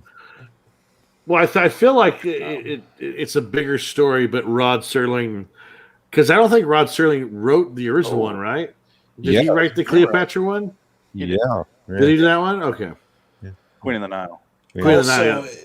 Don't you guys like to make comments about bad old age makeup? This is the worst I've ever seen. It's the worst. Adam, 110% agree with you there, right there. Well, if I can, just like the last episode, let me quickly go through this, then we can break it down in whatever order we want. She touches her hand, becomes younger. Doctor's amazed. Deborah becomes older as the decades are flying by. She eventually has to go in the hospital. The cop shows back up at the house. They have a weird conversation about you're her, you switched, blah, blah, blah, blah, blah. Younger daughter comes in, who's supposed to be the old lady, but it's actually the daughter of the old lady, comes in with a fucking kerosene lamp and goes, ah! And burns everybody. Well, don't forget about the deaf, dumb groundskeeper. I thought he was in old age makeup too, but apparently he was like 45 or 40. Well, he's the guy that spoils the movie because he has the diary that shows the doctor, and that explains everything. And then they say, "Oh, he burnt to death too." Like he wasn't even in the house. He's mute, and he dies a horrible, horrible death. Yes, the kerosene lamp kills them all except one, and they don't know who it is. As if I give a shit who. Well, you know who it is. It's one of the bitches because it's gonna be one of those like, oh, she's still alive. Ooh. Yeah, I know it's not the groundskeeper because they didn't say we found a charred penis in the rubble. This person who's laying here, it's a female, and then the burns are going away, and then the nurse is like, I don't remember having this burn here. Yeah, she's dumb. Fucking dumb. Why did the girl want to bang the doctor too? Like he looks like a fucking assistant junior high principal. Yeah, he's so boring too. He's the worst. When he figures it all out, he's so fucking boring. Ooh, sorry. That's the best thing about this show, though, is that opening theme song. That's it. That's all it's got going for it. It's got a cool opening. Yeah. No. It's Jerry Garcia, right? Yeah. Yeah. You know what else had a cool opening, Dick? That TV show Tales from the Dark Side. Yeah, those very, were fucking very terrible good. too. Those, Yeah. that's, Oh, that's a It's absolutely. like terrible a show. sales commercial. Look at this shit. I hate this. Oh, it's so ugly. Look how ugly that is. Are you waiting for that new heart transplant? Only avails. Look at Galleria that. of Jewelers. That's Jared. Ew, It looks like so he's gross. peeking out of a vagina. It's like Dan O'Bannon's coming to your door. It probably is Dan O'Bannon. Oh, here's the. There they are. There's the Yeah, 80s short hair. What's with that Gelfling looking thing? He looks like he's in old man makeup. I fucking hate this look. It looks disgusting. Yeah, it does. Honestly, the old lady makeup from The Evil Dead 2, which also came out in the 80s, is more convincing than any of the old makeup in this shit. Absolutely. Well, that had what's called low budget charm, and this had talent working on the set. Disgusting. This is fucking cheap assholes. Yeah, the overworked and underpaid. People for a who shitty put show. this together had no heart in what they were doing whatsoever. There's no belief in it. I don't know any of these fucking actors. I don't know the director. No. What I do know is when Deborah's in the hospital, our main character's like, well, we need to find out what's going on with her. And his colleague is like, I put it through a battery of tests, all of our tests. We've done them all. I don't know what else to do. And he goes, well, we have to try something. We have to figure out what's going on. And he goes, well, I guess I'll order a CAT scan. I'm like, motherfucker, I thought you just said you to put it through all the tests and gave her everything. Now you're offering up one of the most basic things. Well, you know who wrote this episode for the 80s version? J. Michael Straczynski. I don't know who that is. Creator of Babylon 5. Babylon 5, yeah. I don't know anything about Babylon 5. He's written a lot. He's written a lot of shit. He's The a stuff he writes with Babylon 5 is really good. No, he's good. Really, really good. He's a good writer. He's like top 10 like modern writers right now. He's probably top 10 for sure. Now, there's a good example right there, because like you guys were saying, you can't enjoy a show if it doesn't look good. Babylon 5, the sets look really bad, but the stories are so good I can get past all that shit. I didn't say I can't enjoy it. I'm just saying if there's no other redeeming quality, Right. then You got good performances, you have a good story, you have good acting, like the people are really trying when they're fucking acting. You also have good makeup, so I can get past the bad looking sets. Poor Frank. Did he have work? Like, did he work late today? Did you work today?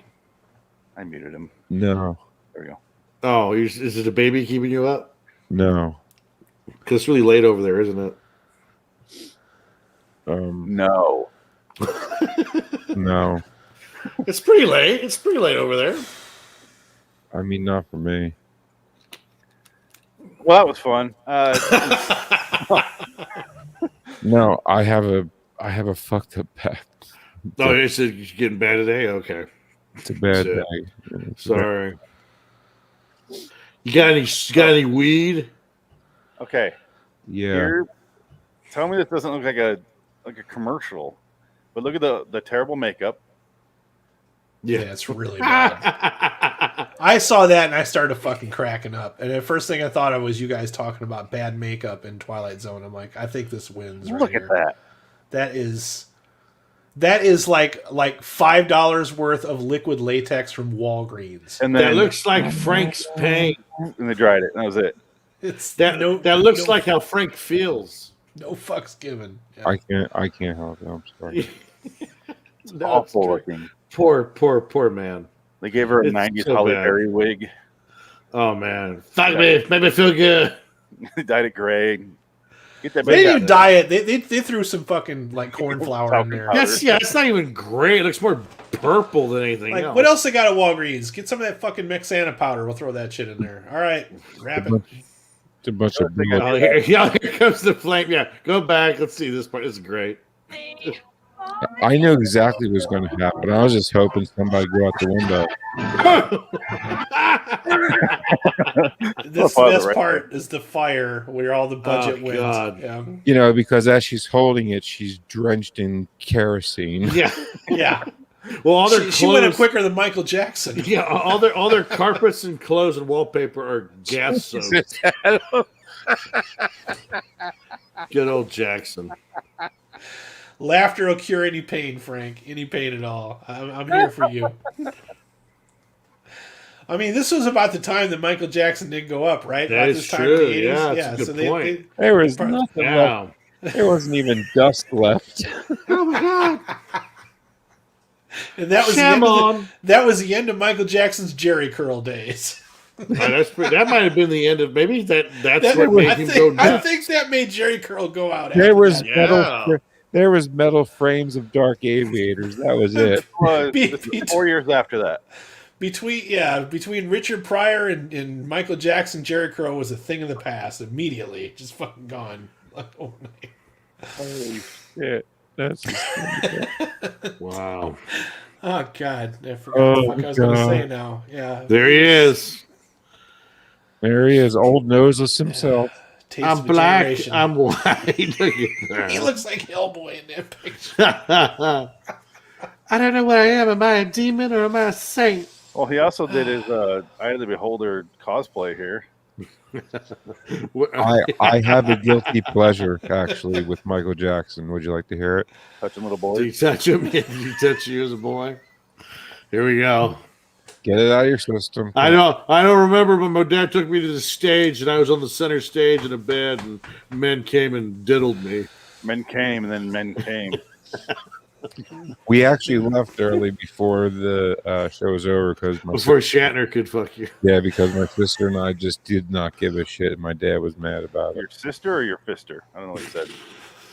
My fister. And Fister McFister. Yeah, my cunt sister. She's black. She's white. She's white. She's a whore. She knows. Yeah. There is not one single solitary standout performance in this episode. Oh, fuck no. Everybody is operating on the lowest amount of energy you can possibly exert. I hated the doctor so much. I wish he died in the fire. But he lived. No, but I mannequins around. Well, I did want to get to my guilty pleasure. Oh. Yes.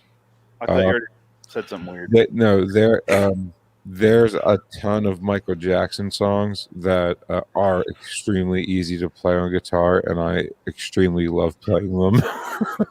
What's your number one? Hold on. Frank, go grab a guitar. Twister. I want to hear this. Not a Twister. You know what I mean? Beat It? Thriller. Yes, thank you. Okay. Yeah, go grab. I'm sorry, not Thriller. Billie Jean. Thank you, that one. Oh, Billie Jean. Okay. Yeah, because the end. Yeah. It's the easiest fucking solo in the world. Well, he's not a guitar player, so it's just some asshole that showed up. Not some asshole. He's legendary, actually. Well, if it's so easy, how's that man literally was on about 5,000 songs. And it's insane, like how many. Can you imagine that being a sessions musician? And you just sit on all these albums, and that you get paid to be like, hey, come work for us for 2 days, and we'll pay you $100,000. Unless you work for Steely Dan, and then you want to kill yourself after one fucking session because those guys were dicks. Like, put it this way, Paige would call this man at least 3 times a week to ask him about what he should do with different solos of songs and everything. Now, is that before or after he kidnapped a 15-year-old and kept her in his house for 10 years? Not talking about Sean Penn.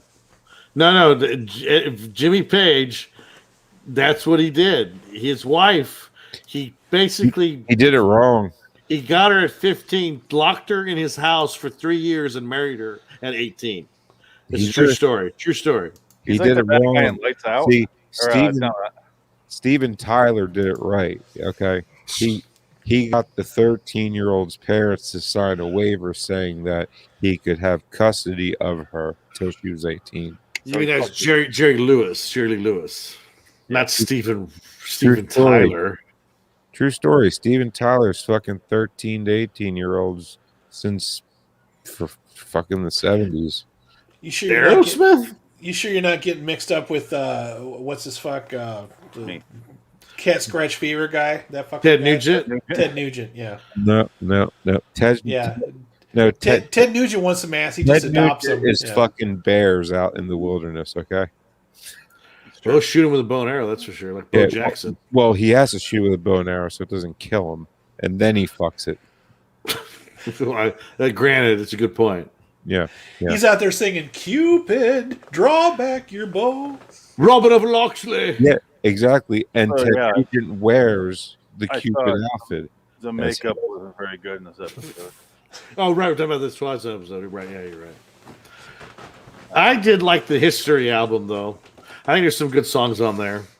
Oh, speaking of Eye of the Beholder cosplay. Oh, wait. Of what? Michael Jackson.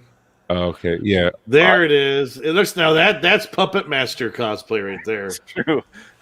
That looks like a Dollar General version of like a C-3PO costume, or a little Dark bit, Man, or Dark Man C-3PO. Yeah, Abe Sapien from Hellboy. Oh, absolutely. No. What is that?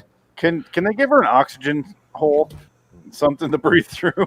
What is that? She got some holes in her nostrils and her mouth, right? She can breathe through right here in her chin. That's it. They gave her 2 used prophylactics for eyes. I've seen this porno. It just keeps getting weirder and weirder. So nice. Mitten hand job. Can you? She looks like the what's her name from Hellraiser 2. Can you send me the MP3, Adam? Okay. Talk to you after the show. No problem. But I definitely think "Strangers in Moscow" is a good song. Who do you think survived at the end? It was the fucking bitch who got the burn mark on her. I have an actual question. Who the fuck is who in this episode? There's Selena, there's her daughter, and then there's her sister. I think Selena lived. There's also a doctor who may or may not really be a junior high vice principal. And the doctor lived. And the doctor lived. That's the other thing that pissed me off. The girl that turned old just like is not old, and he doesn't even fucking react to it. It's like, well, there you are, like, oh hey, we're not going to address this here. Like, this just happened. I'm like, I think he's used to it by now. It's like I took a 12-pound shit and I feel so much better. I stopped aging. That happened today because this morning I'm just saying. No, it's gone now. I don't want to hear this story. There's no show. It's gone. It's over. Okay, fair enough. So you took a look around here at the panel, and you're like, "Yep, gonna tell my 12-pound shit story. Got to go through with this." I'm sorry. That's a no-brainer. That's a Glenn Ross line of dialogue when Al Pacino goes, "You ever take a shit that makes you feel like you slept for 12 hours?" Or I'm sorry, he says, "You ever have a dump that makes you feel like you slept for 12 hours?" That's what he said. Jesus. And he says, "Remember all the fucks you ever had, the great fucks you ever had. You're lying there, your balls like concrete. She comes over, she gives you a cigarette." I've seen that movie too many times. I'm sorry. I'm gonna ask a question about the episode, if you don't mind. It's your show. Who is who? I don't know who the fuck is who at the end. They all switch characters and switch roles. What the fuck happened in this episode? Okay, I even went to Wikipedia and looked up what happened. It's all jumbled now. They don't even know. Phoenix, when the older bitch that used to be young came in with the lamp, right? And then she. Who was that? Was that one of the daughters? Or was that Selena? No, that's the daughter of not Selena. Okay. Okay. Dick, go ahead and answer the next question asked to me. We were clarifying part of what you're saying. Yes. The problem is they all have generic middle-aged white lady names. So and faces. Yes. Well, they all look the same too. It's just. Yeah, I don't know. Yes. Continue. I love how Adam keeps on changing his avatar. I've been noticing. I learned that from one of my guys. Alex does that all the time. That's classic. I like it. Anyway. Me, I'll just make the face. Like, I'm never going to get an answer. I'm never going to understand what the I will answer it for you. I'd love to. I've been trying to get you to do it for 45 seconds now. I know, and I've been trying to spit it out before. Go. Okay. She goes, Mom, no, Mom. Her mother dies. Her mother is the one in between Selena and the older So there's Selena, then there's the one that's getting old, and then there's another one, right? There's three of them, and one of them screams, Mom, who's younger than her. But really, she's the mom. Exactly. So and then she becomes You young. are not helping my confusion at all. You are. This is the most. Oh I was confused too, and then the doctor. Then why did you volunteer to explain it to me?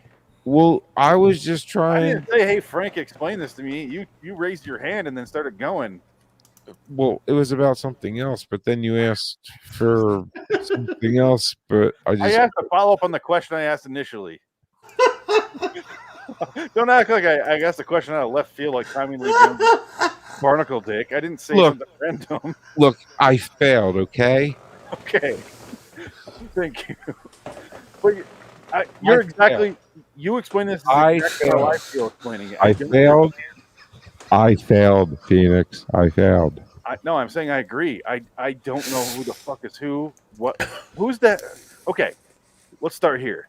We got Selena in bed dying. There's a caretaker for her, the main girl, and there's a different girl who's just meeting her aunt for the first time. I assume that's Selena's niece, and therefore her mom is the one that's been taking care of her, right? So wouldn't it be Selena's granddaughter? No, I think she's. Yeah. Okay, let's go to Wikipedia. Someone explain this to me. Who's on first? No. What's on first? Who's on second? Okay, I'm going to read this. Dick, are you there? I'm listening. Okay. I've lost my mind. Okay, Dr. Burrell checks on an elderly woman. Just now? Hold on. Let me read this without any interruptions because it's going to blow my fucking mind if I... Okay. Muting you. All right. Dr. Burrell checks on an elderly woman named Selena Brockham. While doing so, a young woman named Diane enters to check on Brockham's condition. Which one? So that's the first girl we meet. The doctor ignores her and talks to the old woman. As he begins to leave, Diane asks Burrell again how her Aunt Selena is faring. He says she's dying, and whether it be now or tomorrow, nobody knows. Selena's other niece, Deborah.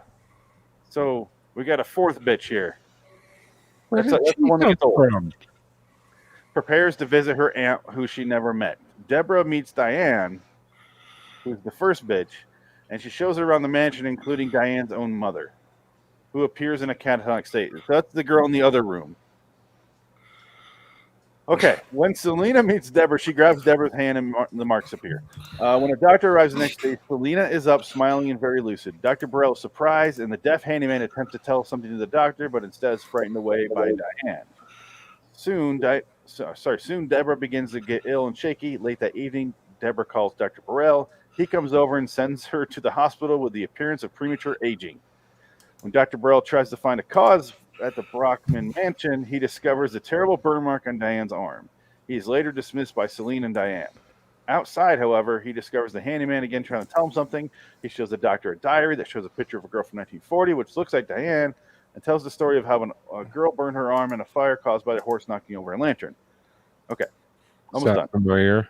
Almost done. Dr. Burrell slips back into the house and discovers that Diane and the mother have switched places. He goes to Selena's room to reveal the truth and finds her even younger and more healthy. The real Selena... What do you mean the real Selena? What does that mean? The real Selena? Now we have a... I didn't realize we had a fake one until now. Why is there a fake Selena now? Because the first Selena was very old, and then by the end of it, the new Selena is extremely... Well, not young, but not as old. It's still Selena. There was never a fake it was like her verified account at the real Selena. Well, Selena's OnlyFans account, that was fire. Well, I mean, not the real Selena. Like Phoenix, if you're 80 and then you're 40, you are the new Selena. Not for nothing.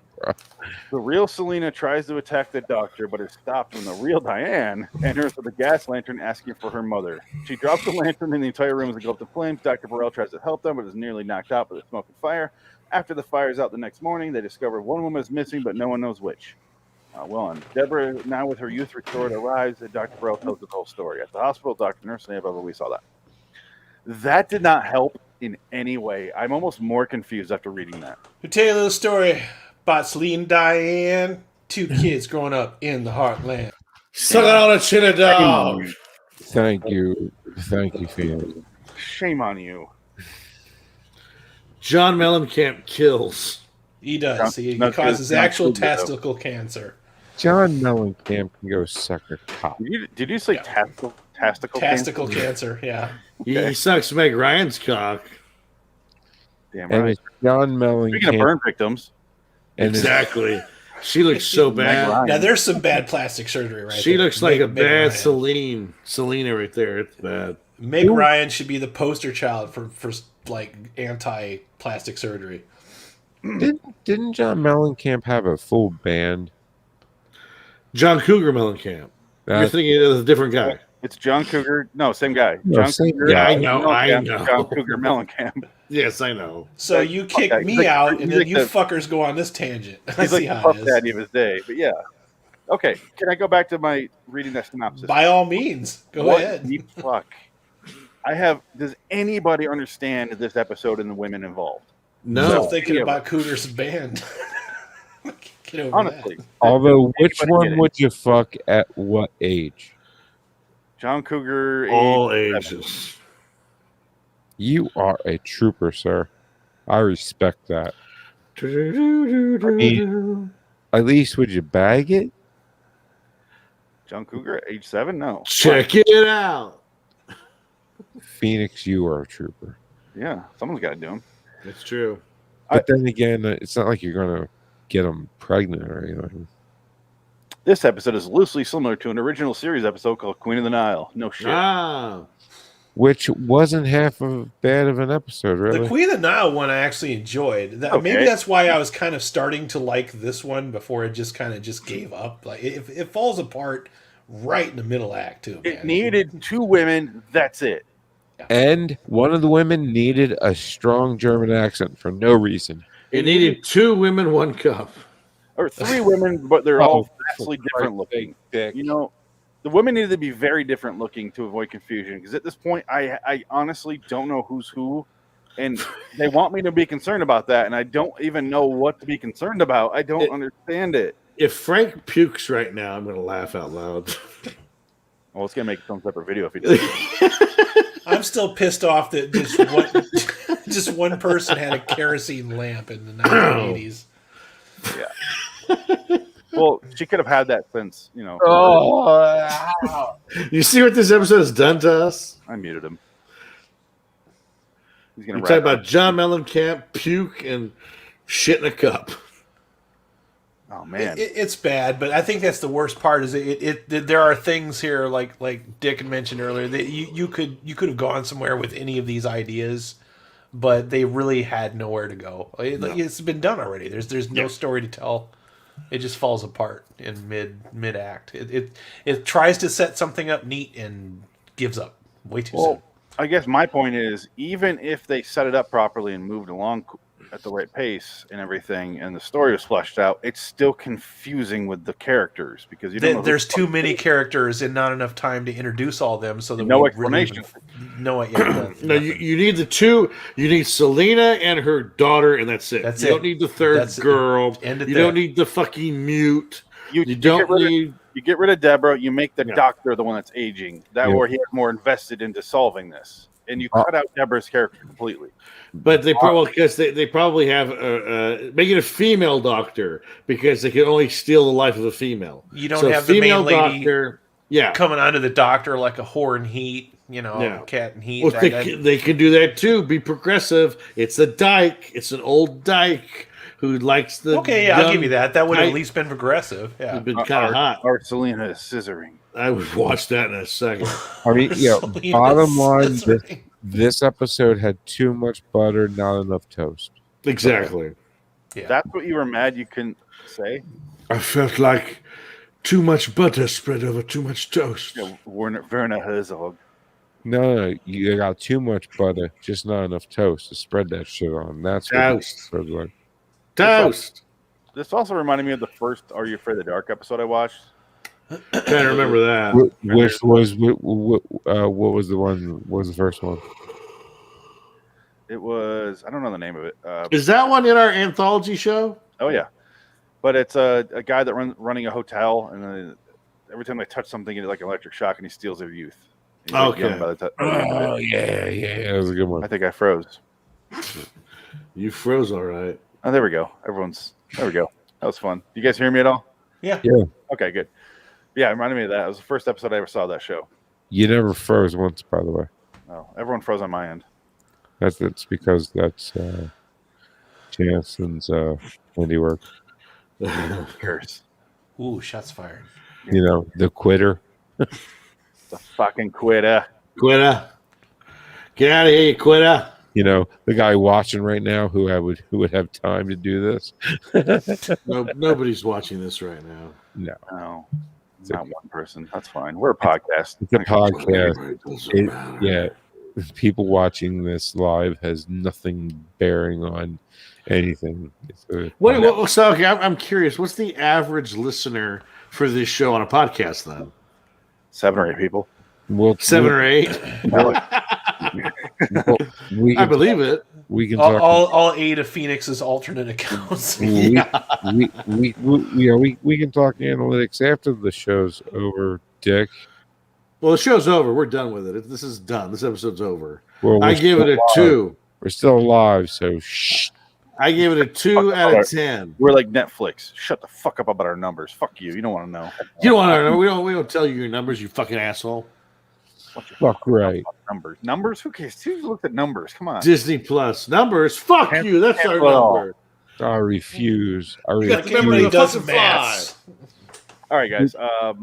So you give it a 2 out of 10. Yes. Frank, what'd you give this? I gave this a 3 out of 10. Did you just stick that up your ass? That pen? Did you just stick it in your ass? No, I'm trying to adjust my fucking. Yes, it's up my ass. That was perfect. That was very well done. Great. It feels great up my ass. Okay? It's for my tablet, you fucking moron. Your stylist? I'm kidding. Yes, this is stylist. It's pretty cool. Very good. That's very nice. Yeah. It's a nice setup. Off. Did you give it a score, Frank? I don't remember. Did you start rambling incoherently? 3. Trace out of God, really? 10. Oh, okay. Hold on. Okay, Adam. I was between a 5 and a 6 because it's not the worst thing I've seen, but I'd have to go 5 because it's there's a couple of ideas that they could have gone somewhere with, but they just didn't. They just gave up, and it didn't make me angry. In fact, if anything, I laughed at the really bad makeup, and I laughed when the fire happened. That they said, "Mommy," and then the fucking fire starts. That was more excitement than I got from anything with Dean Stockwell in it. So, 5. Okay. How about 10? I don't agree. I think this is the worst one we've done so far as far as the 80s. I don't know about that. Well, that's why you gave your score a second ago, Adam. It's all subjective. It's like an opinion show, man. So I gave it a 3, although you could talk me into a 2. I did give it a 4 originally, but then I realized none of us know what the fuck happened with these characters, so I dropped it down a star. It's just a confusing, muddled mess that wasn't fun in any way. The fire was funny. The old lady makeup was funny, but it wasn't funny in the way where I'm like, haha, yay. I'm like, fucking end. And I felt dumb because I watched it and I was like, wait, who the fuck? What the fuck? And I rewound it and had to rewatch it again. And I went to Wikipedia and I still don't understand what the fuck happened. It makes me angry. What would have made this a 6 for me is if we had watched this originally on TV and like right after the fire scene happened, they would have cut to a Michael Jackson Pepsi commercial. That would have been fucking perfect. That would have been perfect. That would have been amazing. Yeah, there's actually really fucking happened when Battlestar Galactica was on, like being televised. and there was a particular scene where somebody shoots themselves, and then they cut to commercial, and the very next scene is Campbell's tomato soup. No bullshit. They're like dumping red tomato soup into the fucking bowl. I'm like, oh, that was awkward. Somebody like cut that and like put it up on YouTube. Product placement. Yeah, suicide, Campbell's. I mean, fuck's sakes. If I had to eat a bowl of tomato soup by itself, I'd probably kill myself. Oh God! Yeah. It depends on the tomato soup. There's some good stuff. There's good tomato bisque. On the soup. It depends on the soup. Campbell's brand, probably I'd kill myself too. You have to make it really creamy and put fresh basil in it. Yes, good. Absolutely. And I've had some really good stuff. What Americans say. I've had some real good tomato soup. Serve it with grilled cheese. Grilled cheese, dip it. Oh yeah, absolutely. Cream in there. Oh yeah. It's the only way Missy will eat it. I won't touch the stuff. Pea soup depends on the pea soup is good, but you need to have it specific. Well, that makes it where it kind of ruins it, but No, I have to. It get hot. Yeah, she throws it up on me. And I come before I can lick it off her ass. You got to do it at Hampton Inn though. You have to clean up after. Exactly. Yeah. I go to the Howard Johnson. You can do it at Hampton too. Nobody will notice. It's got to be a Hampton Inn because you got to have some class. Yeah. Motel 8. Test. Okay, Test. I'm getting feedback on Frank's end. Test. Yeah, here too. Yeah. I mean, I'll mute Frank. See, it's gone now. Yeah, that's what it is. Yep. How about if I talk like this? That's better. It's not you talking. It's that I hear myself right now. I do too. It's weird that it just started. What still? Yeah. Maybe you just gotta lower your volume. We'll figure that out after the show. How about now? We're done here. Fuck you. We're out. We're going to do a whole separate podcast for how to cure the common vampire, which is next. This is a fucking test of patience right there. Yes. And, yes and no, but we'll discuss that later. Exactly. For me, LIWstudios.com, Lord King of Wonderland on YouTube, LIW Review, Phoenix West, Lord of Wonderland Studios, or LIW Studios on Twitter, and yada yada. Frank? RedDragonRadio.com, IndieSportsCarPodcast.com. Adam? RaidersLostLicks.com, Raiders_OTLF on Twitter. Sunday. Dickory. Shaq.com. We're going to play the game. We're going to play the Clippers on Friday. We're going to beat the Clippers. It's going to be good. He's been retired for like almost a decade. We're go see my movie Steel in theaters this summer. What the fuck year is it? I love that movie. It's so bad. Oh, go see Blue Chips, 1994 Nick Nolte, JT Walsh movie. I love that movie. Shazam. Great movie. Penny Hardaway's in it. Yeah. Larry Bird too. He plays basketball. So does Indiana State. Anyway, actually, there's a new Space Jam coming out with Shaq. Yeah, it's going directly to fucking HBO Max too. Well, shocking. He does want to be compared to Michael Jordan, but he makes a sequel to a Michael Jordan movie. Oh, speaking of that, who saw the Snyder Cut? Nope. You didn't watch it? You know what I think's more funny, Dick? The fact that everybody was up in arms, losing their shit a few months back about them dumping everything on HBO Max, and so far everything that's come out has been hot garbage. It is hot garbage. Like most of it is hot. But actually, garbage. honestly, Justice League, it's a better movie. It's actually good. I heard it. I just don't have 4 hours to fucking dedicate to some bullshit like that. Yeah, no, I was bored. I watched it. I was just like, yeah. So I just got kind of hooked into it. I was like, hey, you know what? It wasn't bad. I was actually surprised. Phoenix and I are busy reviewing Paint Dry, so we're on season 5 of Paint Dry now. So go to Amazon Prime and watch The Boys if you hate Marvel movies. That's great. If one more person tells me to watch The Boys, I'm gonna fucking blow up a country. I swear to God, I'm so fucking tired of people telling me, "Go watch The Boys." It's like, no offense, Frank, but it's like the new The Wire or Breaking Bad. You have to see this show. It's the greatest fucking thing ever. And the more people tell me to watch it, the least I want to fucking sit down. I didn't watch season 2. We've had this conversation. No, I'm sure it's good, but so many people constantly tell me to watch that fucking show. That's just like, fuck you in this show. I don't care. I feel about Cobra Kai. Season 3. Yeah, there you go. That's a good example. That's a good one. Yeah, I'm the same thing here, and I actually, gave in, and I love it. I'm sure it's fine. I watched the first 2 seasons, and season 3 came out, and I was like, no, I'm good. I'm not going to get anything more out of season 3 that I got out of. Well, I can't watch.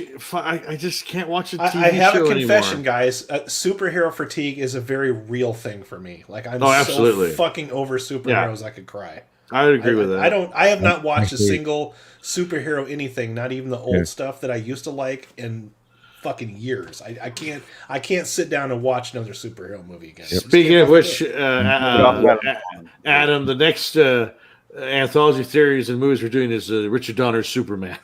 Yeah, and Adam, that's exactly why I preach The Boys, because I fucking hate Marvel and superhero movies. It's everywhere. It's on all the TV networks now. I just fuck all of that. I don't care anymore. I'm done. Yeah. Oh, you know what I watched the other day? Perfect. This will cleanse your palate. And Amazon. Oh, did the show over? No, I'm saying this will also end the show. So yeah. Oh, well, go. Okay, so I want to promote. Plug. On Amazon, they have Ran, the 1985 Akira Kurosawa movie. It's his King Lear.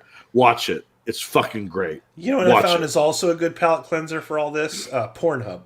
Great. You can do that too. They got lots of Japanese porno on there. I don't agree. I forget about all the superhero shit instantly. I don't think it's a palate cleanser because my belly is disgusting after. So I don't agree with you. Well, I got $12.68 last month from Pornhub. How? Don't ask. Why did you ask him that? Don't fucking encourage him. Oh, why are you asking follow up? I'm sorry. Yeah, when someone says they made money off Pornhub and you don't want to see them naked, do not ask follow up.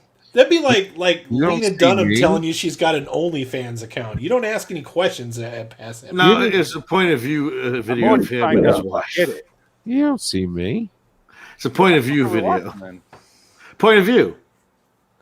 It's a POV of him and his wife. His disgusting electrician feet. No, thank you.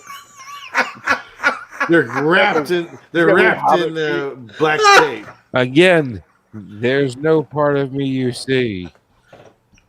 Do you just hear like you laughing during it?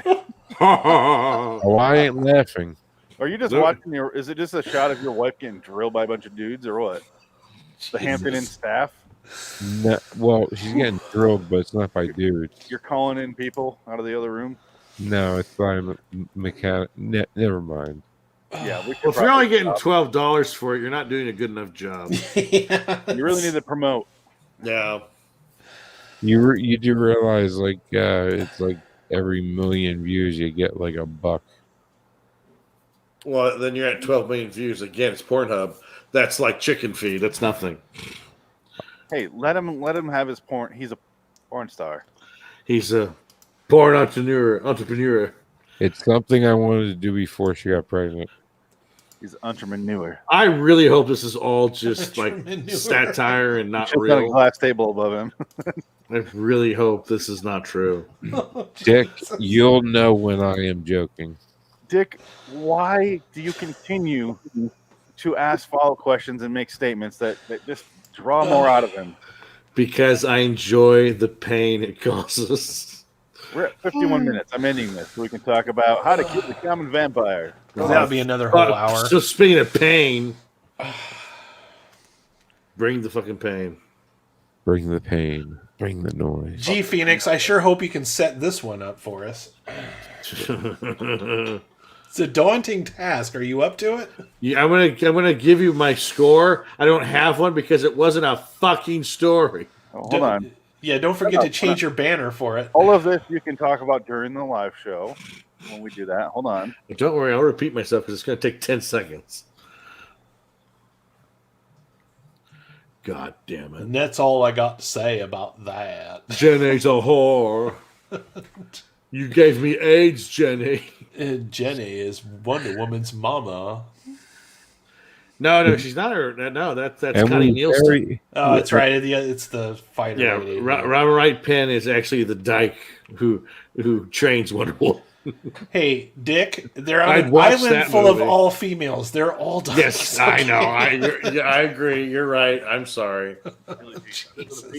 Like you laughing. Okay. They all want the dick. Yeah. Smoosh, smoosh. Dick it. Dick it. We'll give you smoosh, smoosh. I don't know if they want it that bad though. Like he shows up on the island, and they don't really fight over him. So Well, he's Chris Pine. He's too pretty. Yeah. They want somebody a little bit more rugged. If Kurt Russell landed on that fucking island, as McCready, he'd fuck them all. Dude, fucking, I'd be on my knees as soon as McCready's walking towards me. Like, Exactly. Fuck yeah. Please keep the hat on. with the sombrero on. Yeah. Yes. I'm not getting on my Fuck you too. Sombrero goes on. Yeah, All right. fuck you too. Starting. Oh, hold on. Of course it did that to me. Of course it did that to me. Hold on 1 second. I'm almost ready. For a fucking 12-minute video. I'm so excited. And now we're live. We're live on the podcast. Hello. This is great. All right, Frank, we're going to show you in full the episode. Oh, Christ. Sweetness. Here we go. Jesus. You guys can fuck off if you want. Can you give me 1 second? Frank, that's you're all not you gonna got. Do a second. Yeah. You got 1 second. You can literally finish whatever this is before you take your headphones off. Yeah. So I say, give me 1 second. Like, geez. It's only 30 seconds. I'll explain afterwards. Okay. Okay, I'll play a theme song. Okay, shit. Okay, you're good. Go. No, it's too late. I already changed it. It's fine. It's fine. Go. He refers to a group together, but we're not quite sure what he said. He seems to be eating something, or perhaps he's a little drunk. It's remotely possible that he just said something about the scary door.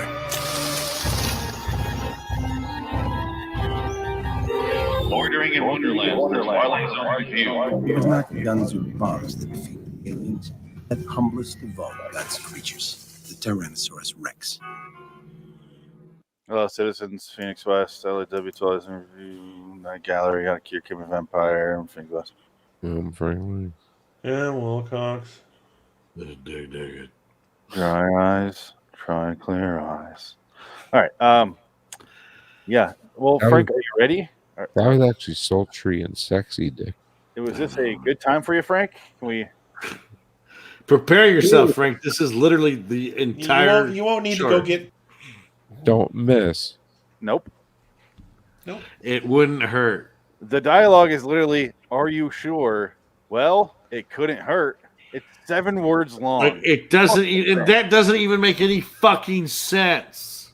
I think it's supposed to be funny. My point is, not. The guy's sleeping, and they talk before they're gonna hammer the stake through his chest, this far away from the stake with no leverage, with a wooden mallet. Okay, you're reading way too much into that. That's way too much. He's asking, are you sure this is how we doesn't deserve that much inquiry, Frank? I had to grab something out of it. No. It says, if you read the screen right now, it literally says co-starring.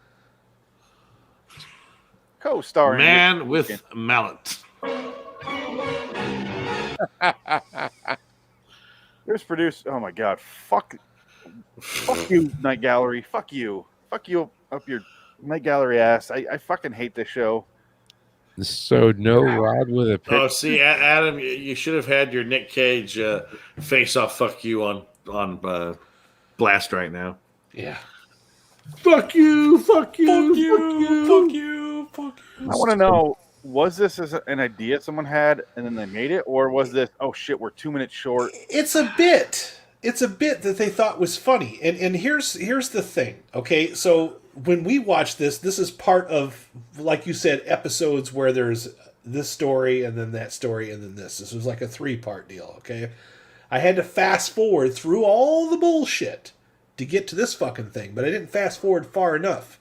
And what I saw was a guy in a really bad gorilla suit getting shot with that fucking fake orange coffee blood that they used to use in the fucking Hammer horror shows. And that looked way more entertaining than whatever the fuck this was. And I got excited for half a second because I'm like, okay, here we go. Establishing shot. Like, this needs an establishing shot. It looks cool. Okay, the stock footage that they got from all the Hammer horror movies. Here come the guys in the crypt. I'm like, okay, this might be cool. Okay. Got four or five fucking guys getting ready to kill Joe Pesci in a coffin. All right. And yeah, those 7 words. And I'm like, it was more work to get to watch this episode than it was to even talk about this. But what's the joke? Like, I don't understand. I don't get it. Like, it couldn't hurt. Get it? Yeah. No. See? Like, I don't like. What? Because what did he say? Is this going to work? No. Well, it couldn't. Well, it couldn't hurt. Somebody thought this was funny, and multiple people were attached to this with multiple names on a credit. Co-stars in it. So what producers? And it was written by somebody. Do you think this was fucking Rod Serling just like smoking a cigarette? He's looking at his watch on the set and he goes, "What the fuck did I just do?" Well, we have said, at least you guys have said, I don't think I've said it, but you've said that Serling can't do humor. It's not Serling. So okay. It's not. And it's not Serling has nothing to do with it. So when they try to do humor in a show like this, it comes off as disingenuous and offensively bad. You know how I know it's not Serling is there was no speech about, well, the lightened man is definitely inside this beast, and we must not put the stake through his heart. So there was no soliloquy about killing the fucking guy. He wasn't quoting Shakespeare. And there's no jumping out of a window. Oh man, that would have been better. No window jumping in this one. Showing off his influences to everybody like they really care.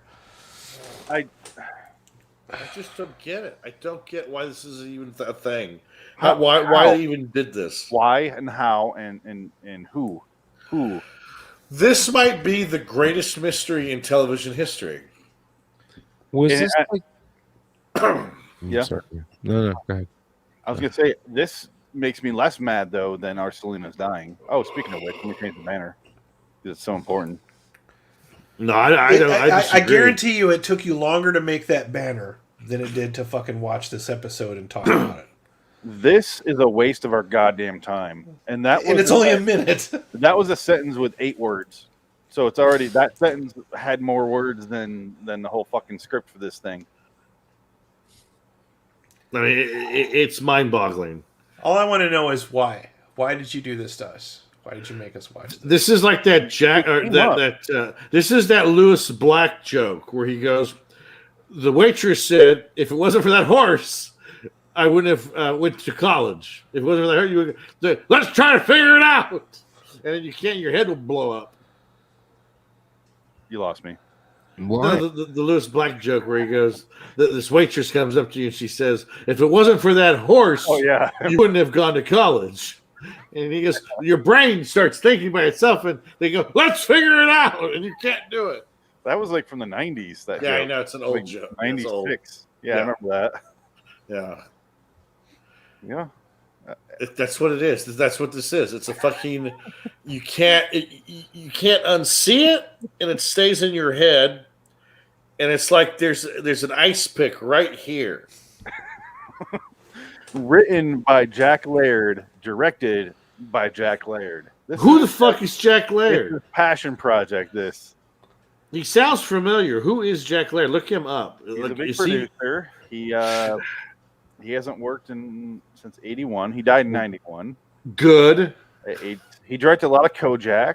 He produced. There you go. He only directed this. He directed 5 more episodes of NightGallery. So I can't fucking wait for those. Those are going to be a roaring great time. Wow. I can't believe that I took the time to track this episode down in the using the provided materials that you gave to us. Okay, I had to track this down, cue it up and watch it, and then we watched it in the fucking window half a second before we started this podcast. Yeah, I know. I wasted a lot of time looking for that fucking thing. Fuck this shit.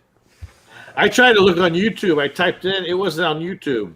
Like, it's nowhere to be found. You couldn't find it. It's weird. No, I'm like, really? This is so short that I don't even think the YouTube censors could fucking go crazy on this thing. Like, nobody would want to claim this anyway. Yeah. It's just dumb.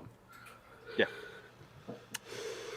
But I'll give it a point or two for the ridiculous Joe Pesci vampire in the coffin with his teeth hanging out like a cartoon. Why was he purple? Why the fuck was he purple? Because reasons. Maybe it was the color stock of the film.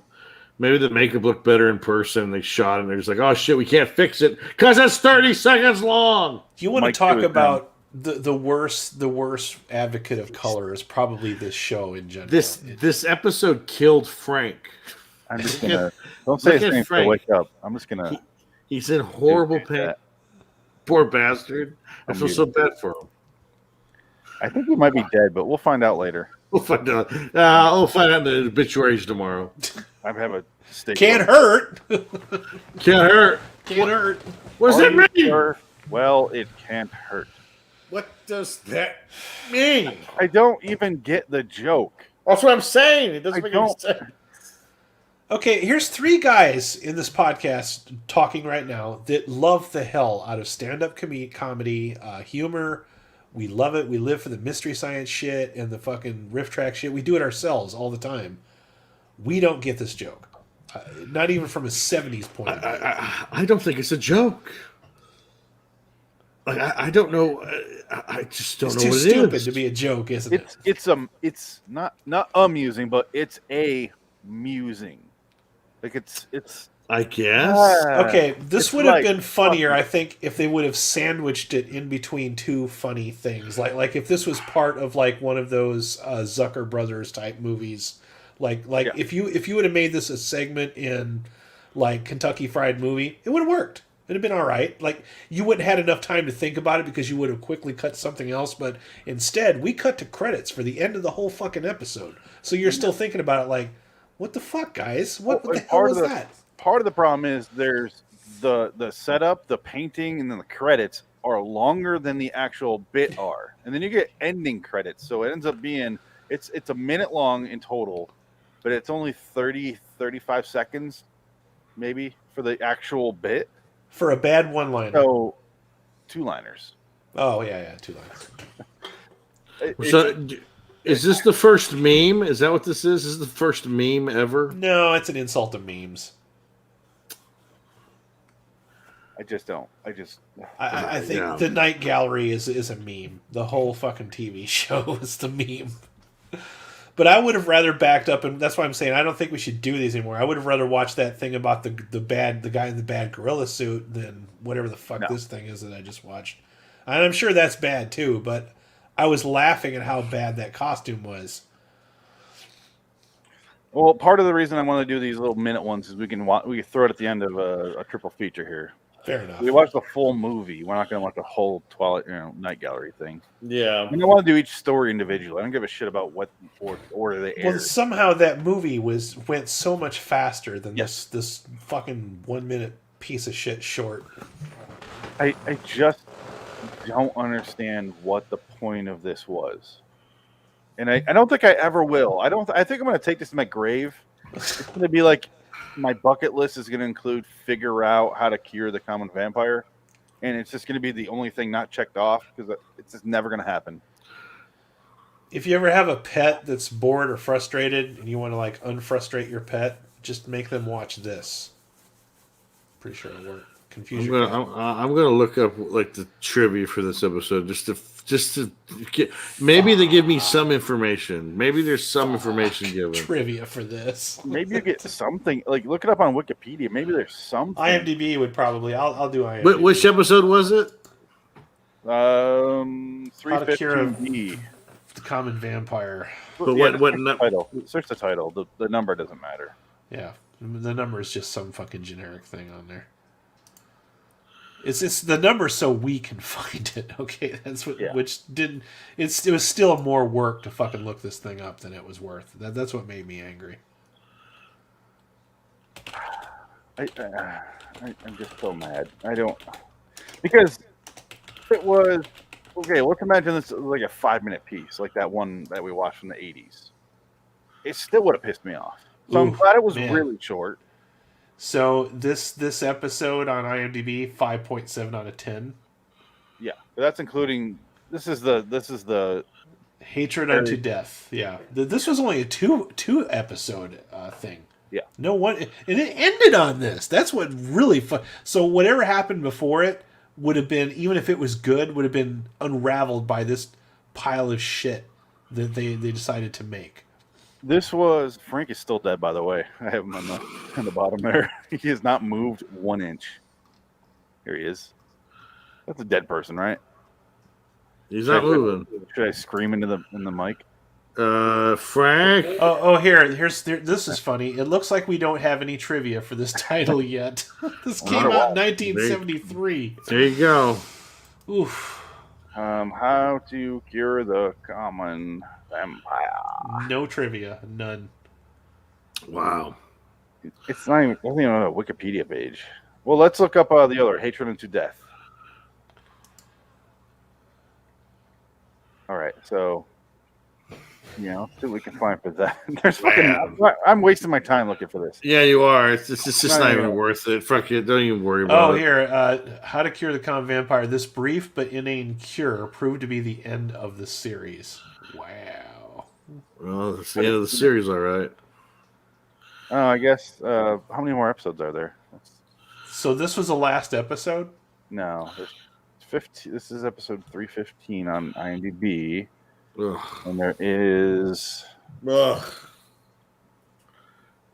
I mean, god damn. Close. It's really close. Yeah. I'm reading the review of what came before it, and that looks like not good, but still more interesting than whatever this was. So the reason I have those numbers on there is because my own numbering system for this is because they're all fucked and out of order for the 80s and for NightGallery. Oh, okay. They're just like they showed episodes that aired earlier and called them season 3, but they aired season 1. Like they're all the fuck over the place. I didn't even bother. I just went in order off the DVD. Hot jambalaya, huh? Gotcha. Yeah, I just went off because I have the DVD set, and I just went. Here's this, and I did it in. Oh, you have the DVDs for these? Yeah. Wow, dude. I have them all. I have all except 2002 because if you buy the 2002 Twilight Zone, it's like $150 now because they don't make it. I thought I was a dork because I had the original Battlestar Galactica on DVD. No, it's down there. In fact, this is my second time buying it because Dick when we were in LA, I bought this season 1. Yeah. And I watched it and I fucking hated it. Yeah. It's awful. This is just the completist in you, huh? So in the next few weeks here, I'm looking at right here I have in front of me the next 4 weeks of our show. Each week we have one NightGallery. Oh. We also have at least one 80s episode. Oh. That's why I'm doing the Redux ones. So we also have in 2 weeks we have Monsters of Doom Maple Street coming up. All right. That's a little present for us. Yes, so you think. Yes. Well, it's a great episode. Yeah, it'll be a nice departure from this. Yeah, but even if it's a remake, it doesn't mean it's good. So next week on the live stream, we're doing these 3 episodes. NightGallery 212C, Quoth the Raven, which is 2 minutes long. We're doing Twilight. Another joke, yeah. Yeah, Twilight Zone 1985, 302 The Trunk, Twilight Zone 85, 314 Acts of Terror. So that sounds exciting. I can't wait for that. Cannot wait. Get in the cold here. Oh dear. There's our corpse, our resident corpse. All right. This is immortalized forever now. He has not moved yet. He is a deceased person. He is not looking good. I can't wait till Missy has to find his dead body. God damn.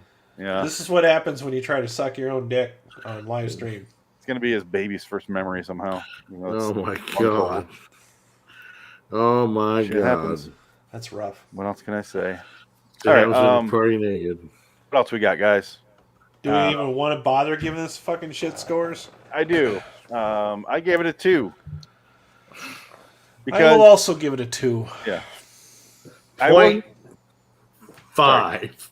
Well, the reason I give it 2 is because, yes, it's really awful, but it wasn't like long awful. It was quick, got the fuck out of there, but it was so stupid that I gave it 2. Okay. I mean, it's trying to. Okay, so we're kind of used to like horror humor now, you know. So this was like an early attempt at horror humor. It's just the problem is it's not funny or entertaining or clever, so it fails on every aspect of it. It would have been better if it was 5 minutes and the vampire had some dialogue back and forth and they set up a scene. Instead, it's literally just the 2 lines. Yeah. So it's not even worth the establishing shot. It's so short, it's not worth an establishing shot. I don't know if I've ever said that or thought that in my life. You know what this reminds me of? It's an early Gary Larson cartoons panel, is what this is. Yeah, it's not far off. It's like a Far Side, but not as clever. Yeah. That's a very good comparison, Adam. Yeah. Perfect, actually. Only we had to sit there and watch it. And Gary Larson, when you look at a cartoon, it's like, huh, that's cool. And then you just move on to the next cartoon. Yeah. This, I had to find this fucking thing, scroll through the fucking episode, cue this thing up and watch it. And I was just like, well, that was a waste of my fucking time. I could have done anything else doing. If you guys have questions on where the episode starts or how long it is, just ask me. I don't want you sitting there scrolling through. I do. Well, I would have had to scroll anyway to get to it. I can tell you how far into the episode to go. Oh, timestamp. Okay, all right, fair enough. I mean, I knew it was towards the end, so I just went all the way to the end. And the way I had it set up, I was trying to hurry up and speed through, so I was at 64 speed. Had I gone any farther, I'd have went all the way to the end credits. Yeah. So. Well, I have a spreadsheet for NightGallery that is because some of the episodes are just 5-10 minutes. Some of the episodes are full episodes, but I had to circle the ones that are too short to do like by itself. Okay. You know, so these are the ones we throw on the end of an episode. So yeah, next week. Yeah. The episode that killed sorry, but I didn't work for NightGallery back in the 70s. No. So Nope. They knew what they were doing. They were swindling people on. I'm not going to apologize for their mistakes. Exactly. Yeah. Like, you didn't have to pay for cable back then, so they weren't really swindling you that much. I think you just turned on the TV and it was on, you know, so. No, the advertisers should be the ones that are pissed. Yeah, I mean, people are dumb enough to watch it, so, because, Rod Serling, Twilight Zone, hey. You know. Well, it's kind of like Dick said. I do think this is comparable to A Tales from the Crypt, where there are some really good episodes. They're just so few and far between that you don't want to sift through the cat turds to get to that golden nugget at the bottom. Like, why bother? Yeah, looking back on it, the one that we watched, the last show, wasn't that bad. Especially compared to this, but yeah, I can see what, because I remember watching these as a kid, but I don't remember the individual episodes, so they're all going to be a surprise to me. Because I mean, I was like grade school, maybe not even quite grade school yet when I was watching these. They do not hold up at all. Right. When you're that age, different things are very entertaining to you, like a King Kong or Godzilla movie. You know, watch them now and you're like, yeah, well, that entertained me when I was like this big. You know? No. And also, what we're noticing is the '80s Twilight Zone does not hold up. The 2002 doesn't hold up as far as style, but the stories are holding up so far. Some of them are okay. They seem like they put a little more effort into writing the story and going, we want to tell this story at least. It's kind of fun that they use actors that we recognize too. You know, I mean, like a lot of big name actors were on that show for that one fucking season. So it's like, oh well, here's the Robin Tooney episode, or there is a Cryptitis episode coming up. Cool. At some point. I love Cryptitis. Cool. And we have a lot of fun making fun of Forrest Whitaker, because this is the really bad Forrest Whitaker period. You know, so yeah. It's bad. It's really bad. You guys remember that movie? Remember that movie Blown Away? You want to talk about movies that haven't held up well? That one is fucking awful. I used to think that was pretty cool. The Tommy Lee Jones IRA Tommy movie? Lee Jones, the Tommy Lee Jones IRA movie. Yeah, and Forrest Whitaker's in it for some reason, and he's just taking over every fucking scene and chewing the scenery. It's like, I'm going to put a bomb on your father and blow him up in the street. Pull it back, dude. And then it's like they're playing the. You know what? One thing. Can we talk about this trope, since this is a shitty episode anyway? Yeah. The trope where every time you have a certain locality, and the director just cannot resist the urge to put as many fucking cliches into that episode. Another good example would be that movie The Big Easy with fucking Richard Gere. And it takes place in New Orleans, so they have to put every fucking New Orleans cliche, the fucking Zydeco music and the Crawdad Boil and all the the jazz, all that stupid shit. Zandalay was that way.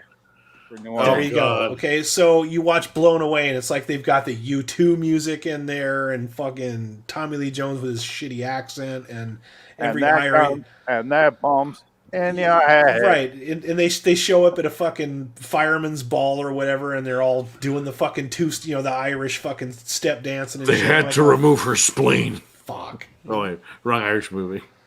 Yeah, it's bad. It's really bad. I love the fact that I hate directors that do that shit.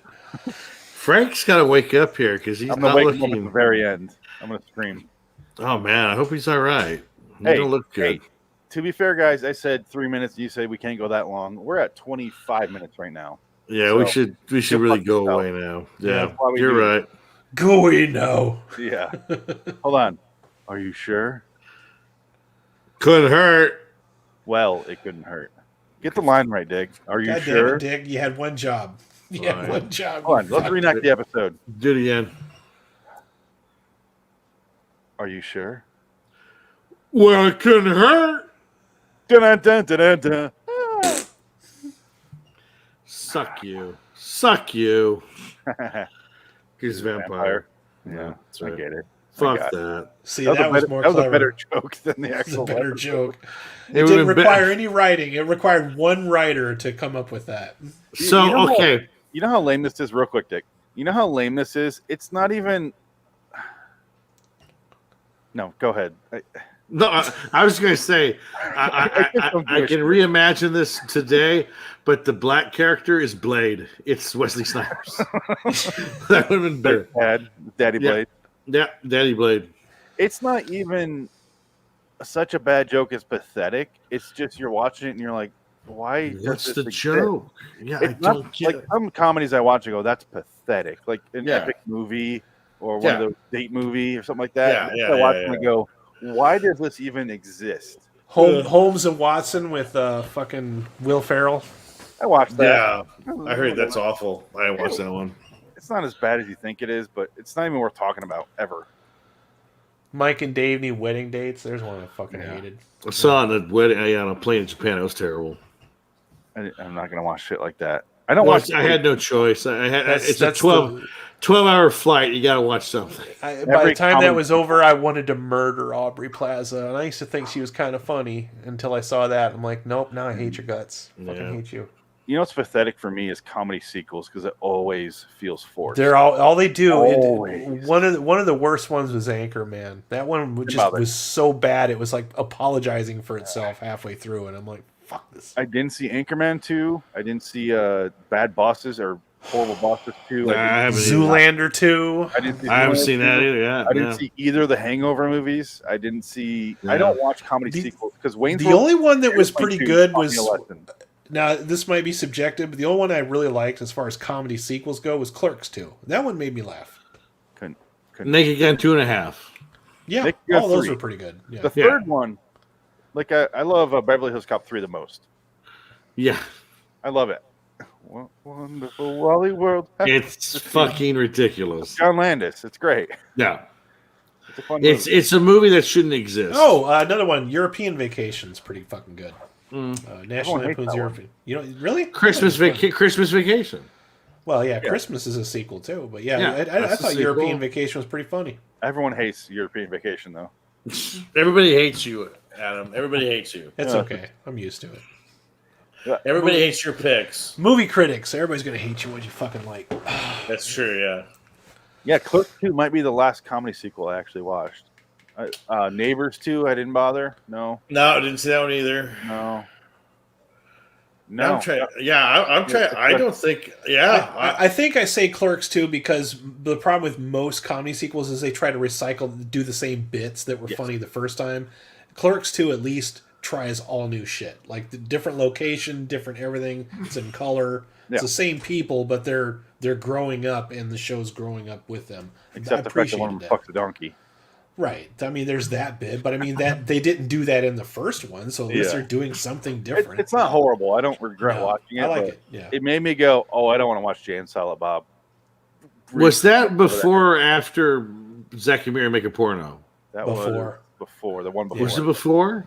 Yeah, because I remember Zack and actually I don't remember Zack and Miri Make a Porno. I watched it and I was like, well, I'll never watch that again. Yeah. So. Well, did you ever read about that because Kevin Smith said he was so depressed because Zack and Miri was his rendition of an Apatow movie. Yeah. Because at the time that was the big. Yeah, I mean that was pretty much a ripoff of an Apatow movie, and he was so depressed because Apatow movies would open at like $20+ million, right? And that was like in the weekend. So he was like, "Okay, well, if I could do this and my movie could make 20-something million, I'd feel great. I'll be happy." But when it came out, but when it came out, it made $4 million opening weekend, and like he goes that I call it. What's the numbers? 4. He said 40, and he goes 4. 24? No, $4. $4 million for the weekend. We sold 4 tickets, Kevin. So 4 tickets ago. And he goes, God damn it. He goes, that was just as much as any View Askew movie I ever made. I finally don't know why, just out of morbid curiosity, forced myself to sit through Yoga Hosers. And it wasn't as bad as I thought it was going to be, but it was still really bad. Like it took me 2.5 attempts to finish watching that one. Yes, I can't do Kevin Smith movies ever. I just can't do it. You know who would enjoy Yoga Hosers is Frank right now. That's the only person that could enjoy that. Because he's dead. I want to see Tusk, though. It looks awful. But. Yoga Hosers is the equivalent of like you invite people over and you want to show them your vacation pictures. Like, oh, look at my kids. Aren't they cool? No, they're not. They're not that cool. I'm friends with Johnny Depp now. Yeah, exactly. Like, that's what it seemed like to me. I'm like, no. It was really desperate with that. Johnny Depp's career's over. And then I watched last night or the night before, I watched Mallrats again, and I'm like, I still like this movie. It kind of holds up. I haven't watched that in a while, so kind of holds up. I think what made those movies work was his dialogue was fun. It had like a beat to it. You know, here's what I picture: having a really, really fun conversation with Kevin Smith for like 5 to 7 hours, and him going, "Oh, you want me to show you my latest movie?" And me being like, "No, man, I'm good." I gotta go. I gotta go put my balls on a broken glass jar. I gotta go meet Tootie. I gotta do that thing, you know. And just like this episode, you're left with a bad taste in your mouth at the end of it. Like, yes. Oh shit! I don't want to watch that movie. No, Kevin. Please, Kevin. Please don't make me watch Yoga Hosers. Don't do it again. Let's talk about Cop Out. I don't want to watch it though. Let's talk about it though. I'm still a Kevin Smith fan. But there's a lot of his movies I haven't seen because I just after a certain point I kind of just walked away. I like him as a person. I just it was Dogma. I just kind of walked away after Dogma. I came back after Jay and Silent Bob Strikes Back because I thought that one was pretty good. I liked that. But I think that was the only movies he made after that. Pretty much. What was after Dogma? I think after Dogma was Jay and Silent Bob Strike Back. That was it. He was done. Well, Clerks 2 is in there somewhere, but that was later. That was like 2008 or 10 or something. I love Dogma. No, 2010. I did watch Jay and Silent Bob reboot. Instantly forgettable. How bad is that? Instantly forgettable. Yeah, it's so hard to do Mallrats 2. He's trying to revisit that point in his life where he's past that point and he doesn't have that mentality anymore. Nobody wants to watch Jason Lee anymore. Nobody, not one person, not even Jason Lee is interested in Jason Lee. Nobody gives a shit. No. Clerks 2 was 2006. Okay. And Zack and Miri was 2008. And then Red State was 2011. When was Jay and Silent Bob again? Strike Back 2001. Yeah. Okay, so that was pretty good with my years. So okay. Yeah. Wow. I didn't watch them in order, and I still haven't seen Tusk or Red State yet. So Red State's great. I believe you, and I'm going to probably track that down and check it out. It's his only grown up movie, I'd say. Well, Chasing Amy, he tried to be grown up, but there's still the dick joke. But Red State doesn't have any jokes, I don't think. It'd be interesting to see Kevin Smith try to do a grown-up movie, because everything I've seen, it's always that same dialogue where it's like, look at how funny we are. Oh, speaking of chasing Amy, what was the black guy's name? The guy, the gay guy. Yeah. Oh God, the guy from The Crow. Oh, what is? I don't remember. That was him. Was he in The Crow too? Is that him? Same guy? Okay. Because I used to work with him at the ArcLight.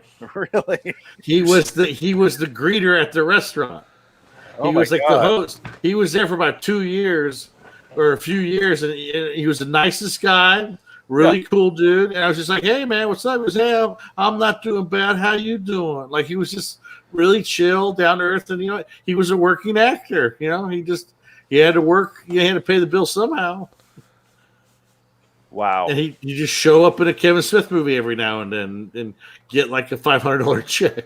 He's like Kevin Smith's like the soup kitchen of Hollywood. Just show up. We'll give you a job. Pretty much. That's funny. Not the guy from The Crow. Let's find out who that is. Yeah. So I'm still trying to figure out how he got Michael Rooker in there and Mallrats.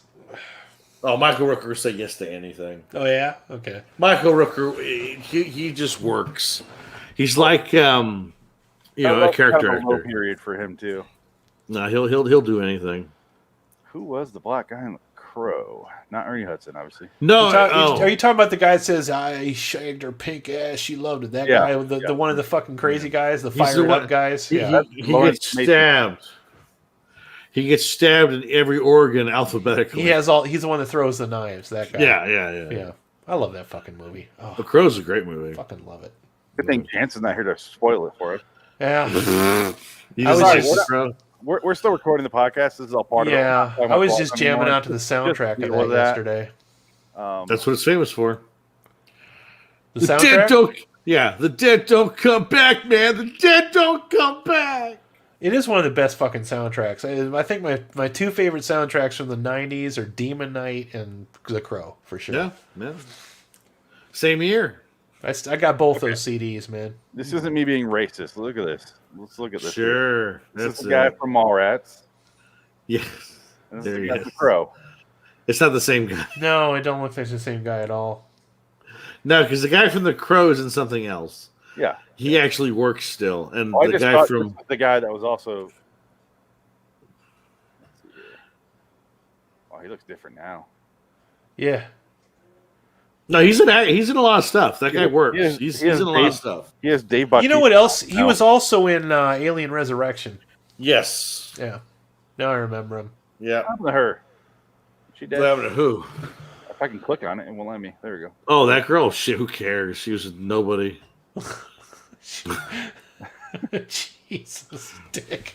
Can't rain all the time. No fucks at all, right? Just can't rain all the time. You know what the most pathetic thing ever is the Crow Stairway to Heaven TV show.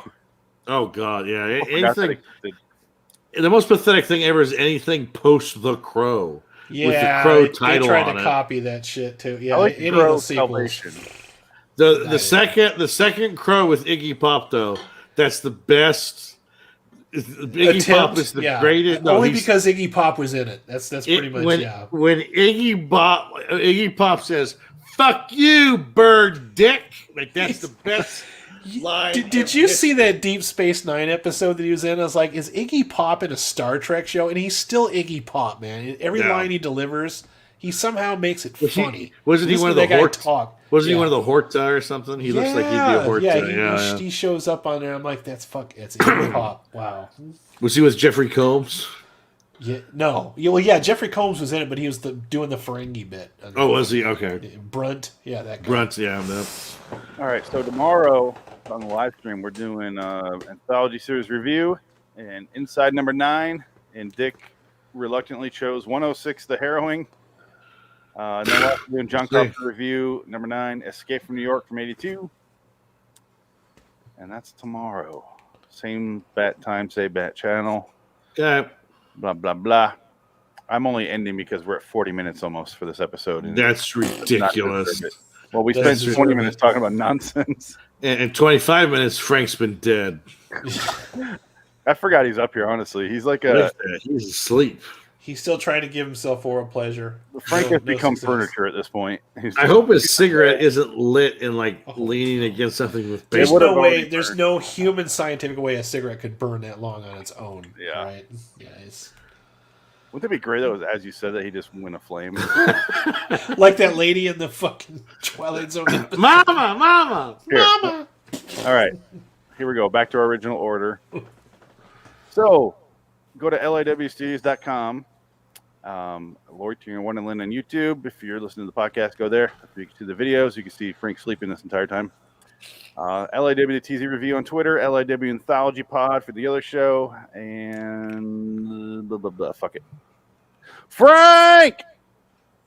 Oh, he's out. He is Do you out. think you should call him on his phone? Like, do you have his number? No, he's fine. Adam, do your plugs. Victim, Frank. Adam, do your plugs. I'll call him. Hey, welcome to prime time, bitch. Can't follow that up, god damn it. RaidersOfTheLostFlix.com, where we review movies and TV shows. If it's a bad movie, we want to know about it. And also Raiders_OTLF on Twitter. Drop me a message. All right, Dick. Yeah, go to Amazon.com, buy my books, but you don't, so fuck you. Calling Frank right now. There you go. See how that works. Look forward to Dick's OnlyFans Hold on. coming out any time now. You can hear it vibrate. Yeah. He's got it in his bum. He is out. We're stimulating him right now. Poor bastard. He's tired, man. Prostate's vibrating. Wow. At least he's not like, oh, that's. Do you have his wife's phone number? Because you might need to call her to check on him. That's right. Hit me right there. Oh, I'll do it again. Yeah. Oh yeah. Oh yeah. Oh yeah. Oh yeah. So good. Yeah. That sounds like the kids in the hall when he's watching the, That's right. the stripper. Yeah. Oh beat yeah. me like the dirty little monkey that I am. Oh. All right, guys. Until next time. In the meantime, I'm Phoenix West. Adam Wilcox. Dick it. And Frank Links, who's deceased. All right. Well, our next live show is live from his funeral. Yes. So long, citizens. Good night. Good night from Frank's crib. It's Saturday night. Should I just leave and keep the stream open now? Put him on. Absolutely. Leave the broadcast going. What? 6 Like hours live sleeping. Just live sleeping Frank. That can't be comfortable. Look at him. I mean, look at the guy. He's got a bad back, and he's in that horrible position. He's going to be in pain. You got to wake up. I was nervous about coming on this show. I was on a lot of meds. I was like,